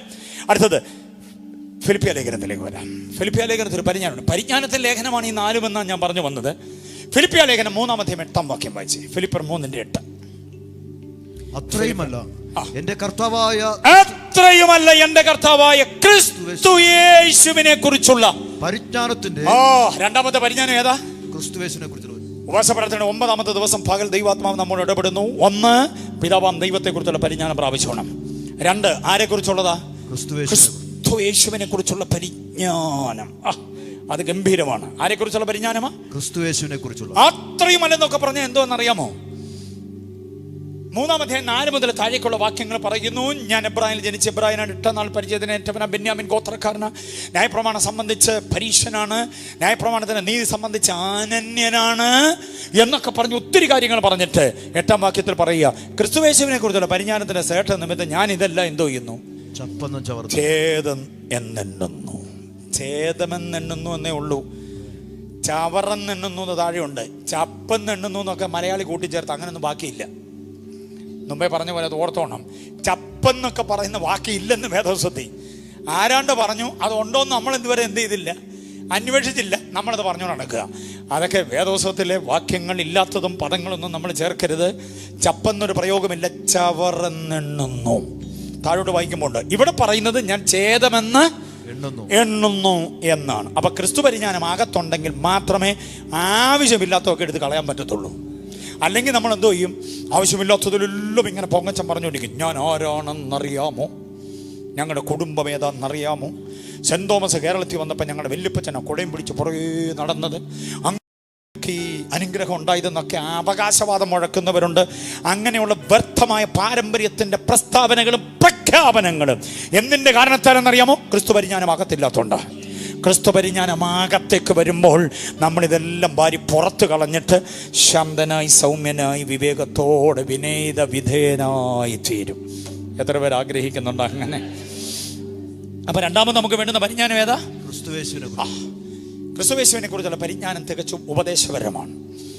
ഞാൻ 1-2-3-4 വാക്യങ്ങൾ അക്കമട്ടം കൊണ്ട് പറയാം. കുറിച്ചോണം ഈ വാക്യങ്ങളെല്ലാം. ക്രിസ്തുവിനെ കുറിച്ചുള്ള പരിജ്ഞാനത്തിന്റെ ശ്രേഷ്ഠത എന്തുവാ?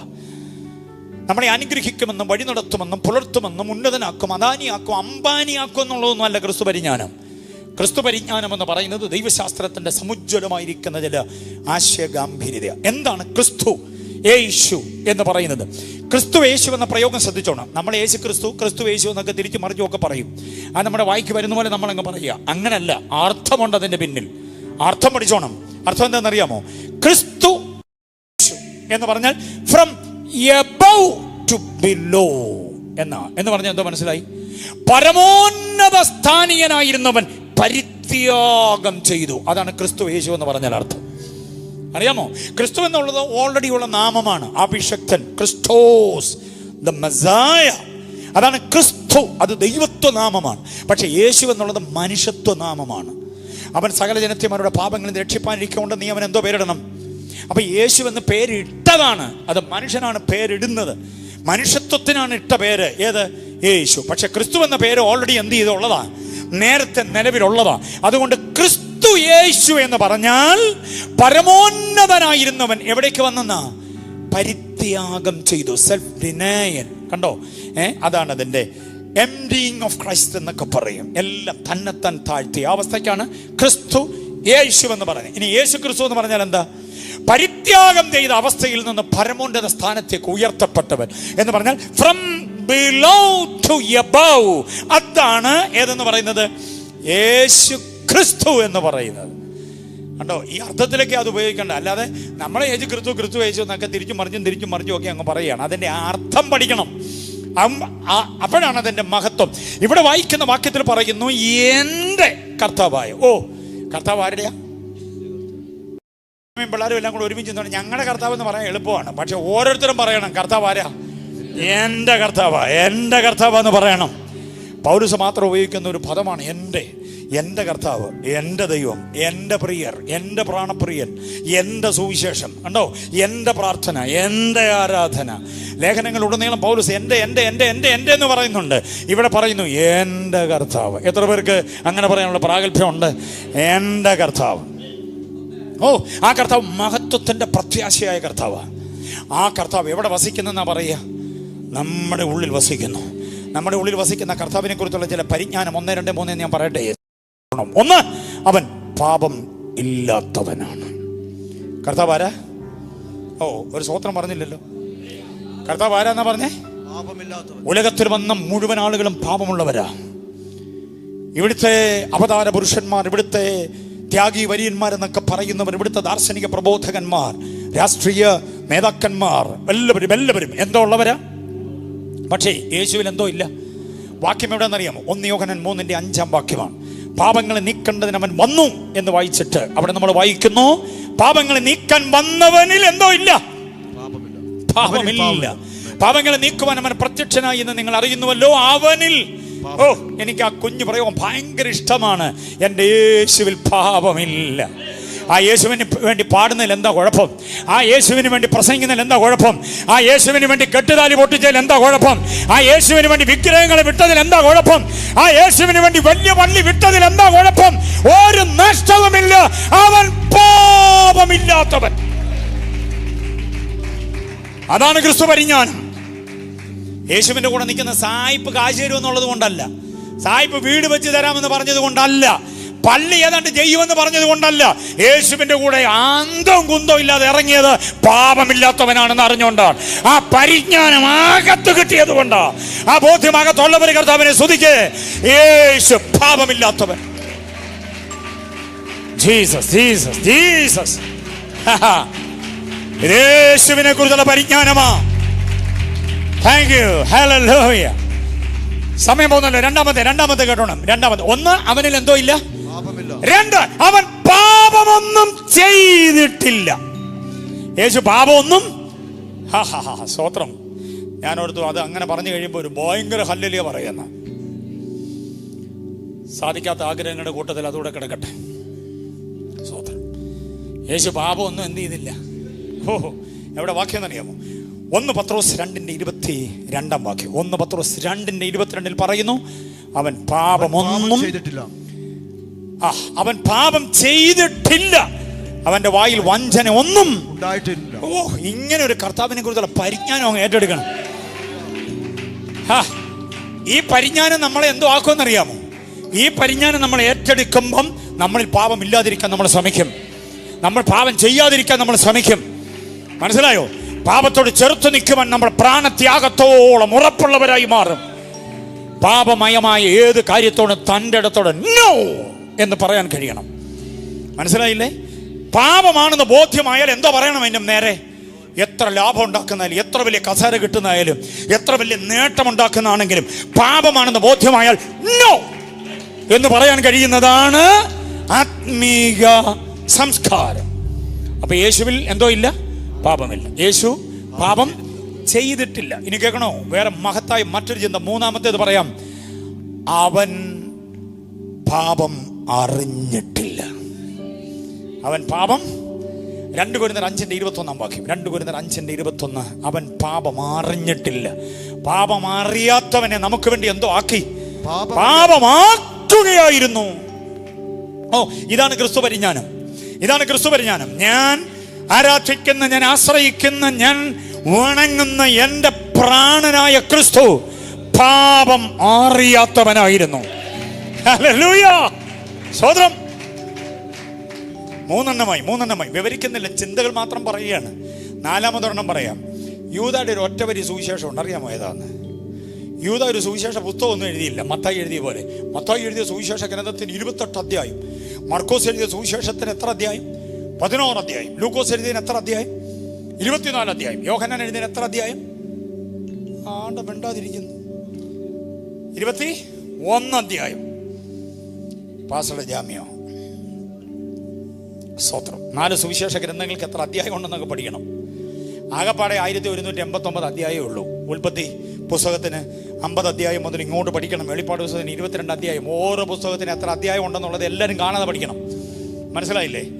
അപ്പം മത്തായി എഴുതിയ ഗ്രന്ഥം 8 അധ്യായം ഒക്കെ ഉള്ളപ്പോൾ യൂദ ഒരു ഒറ്റവരി സുവിശേഷം എഴുതിയിട്ടുണ്ട്. പാസേ, തൂങ്ങിച്ചത്ത യൂദാച്ചൻ്റെ കാര്യം ഞാൻ പറയുന്നത്, അല്ലാതെ ലേഖനം എഴുതിയ ഏകാധ്യായ ലേഖനം എഴുതിയ യൂദയുടെ കാര്യമല്ല. യേശുവിനെ ഒറ്റിക്കൊടുത്ത് 30 വെള്ളിക്കാശ് സമ്പാദിച്ച് അവസാനം കയറെ തൂങ്ങിയ പുള്ളി ഉണ്ടല്ലോ, ഓർമ്മയുണ്ടല്ലോ. പിന്നെ യൂദാച്ചനെ മറക്കാൻ പറ്റുമോ? അദ്ദേഹം ഒരു ഒറ്റവരി സുവിശേഷം എഴുതിയിട്ടുണ്ട്. മത്തായി എഴുതിയ ഗ്രന്ഥത്തെക്കാൾ ഗംഭീരമായ ഒരു ഒറ്റവരി സുവിശേഷം. അതെവിടെന്നറിയാമോ? മത്തായി 27:4 മത്തായി 27:4 എന്ന് വായിച്ചേ. യൂദായുടെ ഒറ്റവരി സുവിശേഷം. സുവിശേഷം എന്ന് പറഞ്ഞാൽ സദ്വർത്തമാനമാണല്ലോ. ഞാൻ കുറ്റമില്ലാത്ത രക്തത്തെ കാണിച്ചു കൊടുത്തു. യേശു ആരാന്നാ യൂദാടെ? യേശുവിന്റെ വംശാവലി പുള്ളി എഴുതുന്നില്ല, യേശുവിന്റെ ജനനം എഴുതുന്നില്ല, യേശുവിന്റെ മരണവൃത്താന്തം എഴുതുന്നില്ല, ഒന്നും എഴുതുന്നില്ല. ഒറ്റ വരി എഴുതുന്നു യേശുവിനെ കുറിച്ച്. എന്തോ എഴുതിയേക്കുന്നേ? കുറ്റമില്ലാത്ത രക്തമാണ് യേശുവിൻ്റെത്. എത്ര ഭംഗിയായ ഒരു ആവിഷ്കാരമാണ് നോക്കിക്കേ. യേശു ആരാ? കുറ്റമില്ലാത്തവൻ, കുറ്റമില്ലാത്തവൻ, കുറ്റമില്ലാത്തവൻ. ഹല്ലേലൂയ. അതിന് ഒറ്റവരി സുവിശേഷം എന്നാണ് പറയേണ്ടത്. പാപം ചത്തുകെട്ട് പോയെങ്കിലും നാശയോഗ്യനായി പോയെങ്കിലും പറഞ്ഞു വെച്ച ആ സാധനം ഗംഭീരമാണ്. യേശു എങ്ങനെയുള്ളവൻ? കുറ്റമില്ലാത്തവൻ. അത് യേശുവിൻ്റെ പരിജ്ഞാനം, യേശുവിനെ കുറിച്ചുള്ള പരിജ്ഞാനമാണ്. ദേ, ഈ പാർത്തലത്തിൽ കുറെ കാലം ജീവിച്ച് ഇവിടുന്ന് യാത്രയാകുമ്പോൾ ആളുകൾ പറയണം, ഓ എന്നാ നല്ല വ്യക്തിയായിരുന്നു എന്ന് പറഞ്ഞിട്ട് വേണം അവർ കണ്ണ് നിറയ്ക്കാൻ. മനസ്സിലാകുന്നുണ്ടോ? ഒരു കുറ്റവും ഇല്ല, ആർക്കും ഒരു ദോഷം പറയാനില്ലാത്ത വ്യക്തിത്വം സൂക്ഷിച്ച ആളെന്ന് നമ്മൾ എത്ര പേരെ കുറിച്ച് പറയും? നമ്മളെക്കുറിച്ച് എത്ര പേര് പറയും? ആരാധന കൊള്ളാം, പാട്ട് കൊള്ളാം, താളം കൊള്ളാം, മേളം കൊള്ളാം, പക്ഷേ അടുക്കാൻ കൊള്ളത്തില്ലായിരുന്നു എന്നാണോ നമ്മളെക്കുറിച്ചുള്ള പ്രകൃതം? ഒറ്റിക്കൊടുത്ത് കാശുണ്ടാക്കിയവനും പറയുകയാണ് അവൻ ആരായിരുന്നു? കുറ്റമില്ലാത്തവനായിരുന്നു. അടുത്ത ഒരു സഹോദരിയുടെ ഒറ്റവരി സുവിശേഷം ഉണ്ട്, അറിയാമോ? പീലാത്തോസിന്റെ ഭാര്യയ്ക്ക് വിവേകമുണ്ട്, ഭർത്താവിന് വിവേകം ഇല്ല. മനസ്സിലായോ? ഒന്നേ അച്ഛനും ബോധം വേണം, അല്ലെ അമ്മാമിക്ക് ബോധം വേണം. രണ്ടുപേരും കൂടെ ബോധം ഇല്ലാത്തവരായാലുള്ള അവസ്ഥ എന്ന് ആലോചിച്ച് നോക്കി. ആ കുടുംബം, അതുകൊണ്ട് ദൈവം എല്ലാം ക്രമീകരിച്ചേ ചെയ്യത്തുള്ളൂ. ഭർത്താവിന് ബോധം ഇല്ലെങ്കിൽ ആർക്ക് ബോധം കൊടുക്കും? ഭാര്യയ്ക്ക് ബോധം ഇല്ലെങ്കിലോ ഭർത്താവിന് ബോധം. രണ്ടുപേർക്കും കൂടെ ബോധം ഉണ്ടായാൽ ആകപ്പാടെ കുഴപ്പമാവും. രണ്ടുപേർക്കും കൂടെ ബോധം ഇല്ലെങ്കിലും കുഴപ്പമാവും. അതുകൊണ്ട് ഒരാൾക്കെങ്കിലും ഉണ്ടാകണം ബോധം. ആർക്കാന്നറിയോ? പീലാത്തോസിന്റെ ഭാര്യ. 19 വാക്യം വായിച്ച് 27:19 നോക്കിക്കേ. പീലാത്തോസിന്റെ ഭാര്യ യേശുവിനെ കുറിച്ച് ഒറ്റവരി സുവിശേഷം പറയുന്നുണ്ട്. 27:19. അവൻ ന്യായസനത്തിൽ ഇരിക്കുമ്പോൾ അവന്റെ ഭാര്യ ആളയച്ച് ആ നീതിമാന്റെ കാര്യത്തിൽ അപ്പൊ യേശു ആരാണെന്ന് അവക്ക് കിട്ടിയ പരിജ്ഞാനം? നീതിമാനാണെന്ന്. സ്വതന്ത്രം. നാബാലിന് ബോധമില്ലെന്നുള്ളത് ഭാര്യയ്ക്ക് അറിയാം. നാബാല് ബോധമില്ലാത്ത ഭർത്താവാ. ആ ബോധമില്ലാത്ത ഭർത്താവിന് ബോധമുള്ളൊരു ഭാര്യ ആരാ? നാബാലിന്റെ ഭാര്യ ആരാന്ന് പറ, പടന്ന് പറ. ഭാര്യമാര് പറ, ആരാ? അബിഗയിൽ. നാബാലെന്ന് പറയുന്ന ഭർത്താവിന് എന്തോ ഇല്ല, ബോധമില്ല. പക്ഷെ ഭാര്യയ്ക്ക് എന്തോ ഉണ്ട്? ബോധമുണ്ട്. മനസ്സിലായോ? യോബ് എന്ന് പറയുന്ന ദൈവഭക്തനായ മനുഷ്യന് ബോധമുണ്ട്, ഭാര്യയ്ക്ക് എന്തോ ഇല്ല, ബോധമില്ല. അതുകൊണ്ടാ ഭർത്താവ് പരസ്യമായിട്ട് പറയാം, നീ ഒരു പൊട്ടി സംസാരിക്കുന്ന പോലെ. ഇങ്ങനെ കുറെ ദാമ്പത്യമുണ്ട് നമ്മുടെ വേദോത്സവത്തിൽ. മനസ്സിലായോ? ഇതിലെടുത്ത് വെച്ചോണ്ട് നമ്മുടെ ദാമ്പത്യം എങ്ങനെ ഉണ്ടെന്നോട് പഠിക്കണം. അച്ഛനാണ് ബോധം, അമ്മാമ്മയ്ക്കാണ് ബോധം. ആർക്ക് ബോധത്തിന്റെ അവാർഡ് വാങ്ങി തരാൻ പറ്റുമെന്നുള്ളത് വിജിപ്പാസ്റ്റയിൽ ഒരു അവാർഡുണ്ട്. ബോധമുള്ള ഭർത്താവിന് കൊടുക്കാൻ, ബോധമുള്ള ഭാര്യയ്ക്ക്. അത് ആര് വാങ്ങിക്കുമെന്നുള്ള കാര്യം നിങ്ങൾ തന്നെ തീരുമാനിച്ചോണം. Praise the Lord. അവസാനം തപ്പി നടന്നിട്ട് അവാർഡ് വിജിപ്പാസ്റ്റർ തിരിച്ച് വീട്ടിലോട്ട് കൊണ്ടുപോകരുത്. ഓക്കെ. അപ്പം ഇയ്യോബിന് ബോധമുണ്ട്, ഇയ്യോബിന്റെ ഭാര്യയ്ക്ക് എന്തോ ഇല്ല, ബോധമില്ല. അബീഗലിന് ബോധമുണ്ട്, അബീഗലിന്റെ ഭർത്താവിന് എന്തോ ഇല്ല. പീലാത്തോസിന് ബോധമില്ല, പീലാത്തോസിന്റെ ഭാര്യയ്ക്ക് എന്തോ ഉണ്ട്. അദ്ദേഹം എടുത്തിയാടി വല്ല വിധിപ്രസവം നടത്തിയ നീതിമാന്റെ രക്തത്തിൽ പങ്കാളിയായി കഴിഞ്ഞാൽ കുഴപ്പം, കുടുംബം ഇല്ലാതെയാകും. അതുകൊണ്ട് അവൾ ആള് വിട്ടു പറയിക്കുകയാണ്. മനസ്സിലായില്ലേ? ഓക്കെ, പഠിച്ചോണം. അപ്പൊ ഇതെല്ലാം ഒറ്റവരി സുവിശേഷം ക്രിസ്തുവിനെ കുറിച്ചുള്ള മഹത്വപൂർണ്ണമായ ചിന്തയാണ്. മറന്നു പോകരുത്. ഒടുക്കൽ യേശുവിന്റെ കൂടെ ക്രൂശിച്ച കള്ളന്റെ ഒരു പരിജ്ഞാനമുണ്ട്, കള്ളന്റെ ക്രിസ്തു പരിജ്ഞാനം. അത് ലൂക്കോസ് 23:42 വാക്യം. 23:42 പറയുന്നു, ഇവൻ രാജാവായി മടങ്ങി വരേണ്ടവനാ. ഈ 3 ആണികൾ മേൽ തൂങ്ങിക്കിടക്കുന്നവൻ ആരാ? രാജാവായി മടങ്ങി വരേണ്ടവൻ മടങ്ങി വരുമ്പോൾ എനിക്കൊരു പുനരുത്ഥാനമുണ്ട്. ആ വാക്യം കിട്ടിയോ? യേശുവേ നീ രാജ്യത്വം പ്രാപിച്ച് വരുമ്പോൾ എന്നെയും കൂടെ എന്ത് ചെയ്യണേ? ഓർക്കണമേ എന്ന് പറഞ്ഞു. അതിനകത്ത് ഗ്രേറ്റ് തിയോളജി 3 എണ്ണം ഉണ്ട്, അത് പഠിച്ചോണം. ആ ഒറ്റ വാചകത്തിനകത്ത് 3 തിയോളജിയുടെ ഭയങ്കരമായ ചിന്തയുണ്ട്. എന്താണെന്നറിയോ? 1, അങ്ങ് രാജാവാണ്, യേശുവിന്റെ രാജത്വം. 2, രാജാവായിട്ട് എന്ത് ചെയ്യേണ്ടവനാ? മടങ്ങി. അത് യേശുവിന്റെ പുനരാഗമനമാണ്. നീ മടങ്ങി വരേണ്ടവനാ. രാജാവായി സ്വർഗത്തിൽ കഴിയേണ്ടവനല്ല. എവിടെ വരണം? തിരിച്ചു വരേണ്ടവൻ, പുനരാഗമിക്കുന്നവൻ. 1 രാജ്യത്വമുള്ള യേശു, 2 പുനരാഗമിക്കുന്ന യേശു. 3ാമത്തെ ചിന്ത എന്താണെന്നറിയാവോ? പുനരാഗമിക്കുമ്പോൾ മരിച്ചവർക്കൊരു പുനരുത്ഥാനമുണ്ട്. അന്നേരം എന്നെയും കൂടെ തട്ടി ഉണർത്തണേ എന്നാണ് കള്ളം പറയുന്നത്.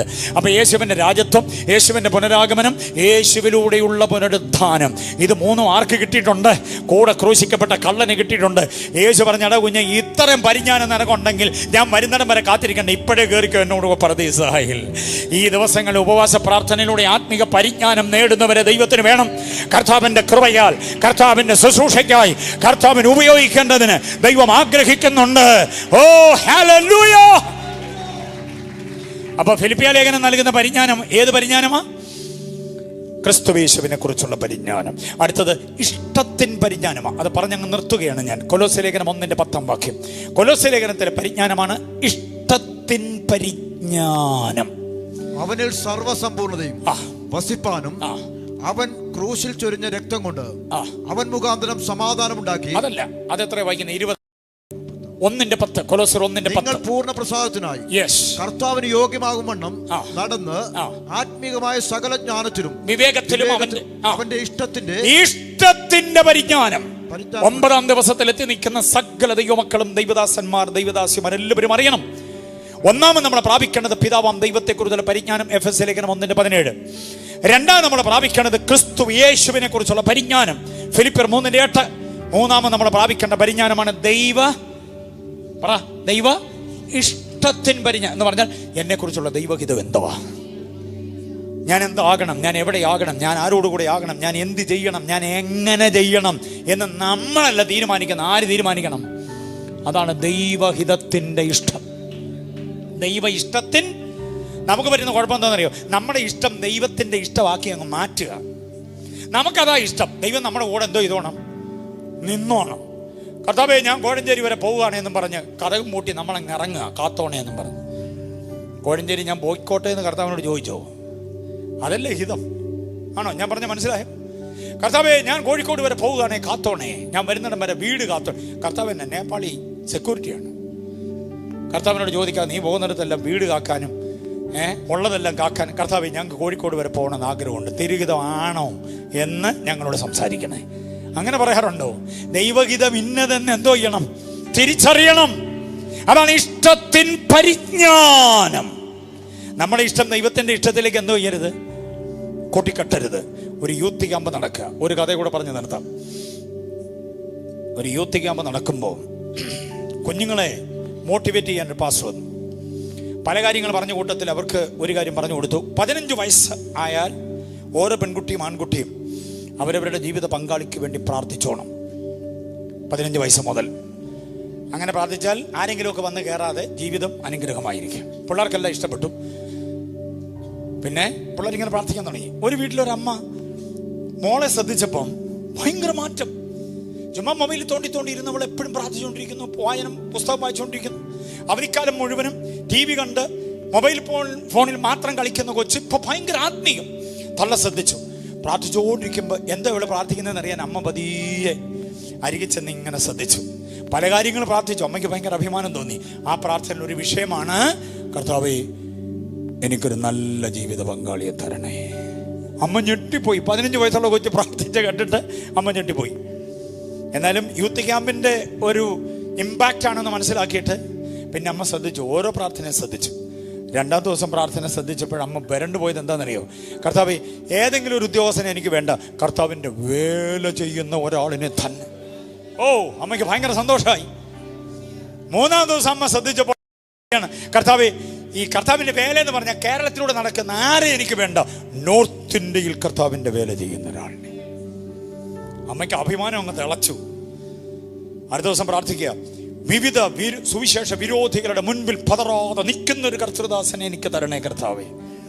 അടുത്ത ദിവസം പ്രാർത്ഥിക്കുക. നോർത്ത് ഇന്ത്യ എന്ന് പറഞ്ഞാൽ എവിടെയെങ്കിലുമൊക്കെ വേണ്ട കർത്താവേ, എനിക്കങ്ങ് ഹരിയാന ഡൽഹി ബോർഡറിൽ പ്രവർത്തിക്കുന്ന ഒരു ദൈവദാസനെ വേണേ എന്നായി. അമ്മയ്ക്ക് അന്നേരം മുതൽ എന്തോ സംഗതി മണത്തു.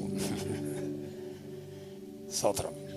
അടുത്ത ദിവസം അമ്മ കേട്ട് ബോധം കെട്ടുപോയത്, കർത്താവേ അങ്ങനെയാണെങ്കിൽ ഹരിയാന ഗുരുകോണിൻ്റെ അരികിലായിട്ട് പ്രവർത്തിക്കുന്ന സാമച്ചാനെ തന്നെ എനിക്ക് തന്നാൽ എന്നാ കുഴപ്പം.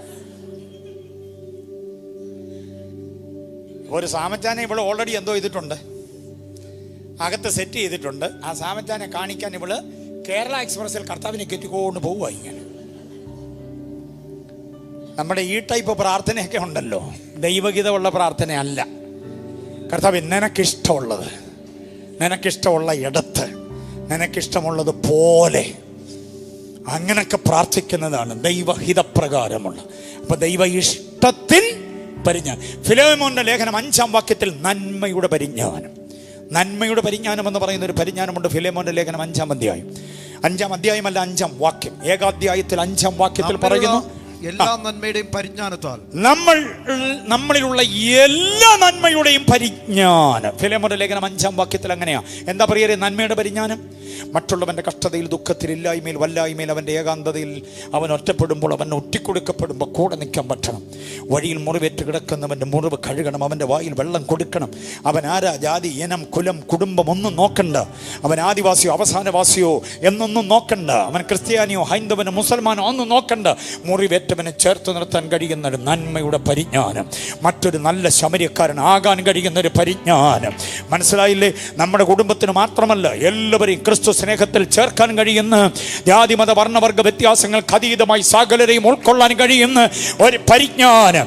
അതാണ് നന്മയുടെ പരിജ്ഞാനം. ആഗ്രഹിക്കുന്ന എത്ര പേരുണ്ട്?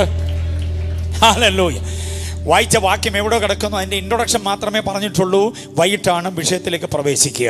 വൈകിട്ട് നമുക്ക് ഒരുമിച്ച് കൂടാം. 4 പരിജ്ഞാനങ്ങൾ വേണമെന്ന് ആഗ്രഹിക്കുന്ന എത്ര പേരുണ്ട്? Praise the Lord. മോനെ കയറി വന്ന്, പെട്ടെന്ന് കയറി വന്ന് നമ്മൾ ഒരുമിച്ച് ഒരു പാട്ടിൻ്റെ വരികൾ ചേർന്ന് പാടുന്നു. കർത്താവിന്റെ ദാസൻ നമ്മളെ അതിലേക്ക് നിയന്ത്രിക്കും.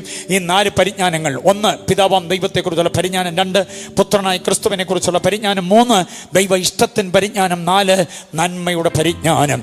ഈ പരിജ്ഞാനങ്ങളെ ഒരുമിച്ച് പ്രാപിച്ചെടുത്തുകൊണ്ട് വീഴാതെ, താഴാതെ, കുഴയാതെ, വഴുതിപ്പോകാതെ നിലകൊള്ളാൻ ദൈവം നമ്മെ സഹായിക്കട്ടെ. ചാടി എഴുന്നേക്കാൻ ദൈവസന്നിധിയിൽ ഒരുമിച്ച് നിന്ന് പാടി കർത്താവിനെ നമുക്ക് മഹത്വപ്പെടുത്താമല്ലോ. ഈ കേട്ട വചനം നമ്മുടെ ഉൾത്തടത്തിൽ ആത്മീക ചൈതന്യമായി മാറട്ടെ. കർത്താവിന്റെ ദാസൻ പാടുന്ന വരികളിൽ അന്തർലീനമായ ആത്മീക ചിന്തകളെ ഏറ്റെടുത്തുകൊണ്ട് കർത്താവിനെ മഹത്വപ്പെടുത്താം. Yes, hallelujah. ആ കരമടിച്ച് കർത്താവിനെ ഒന്ന് സ്തുതിച്ചു തുടങ്ങിക്കേ.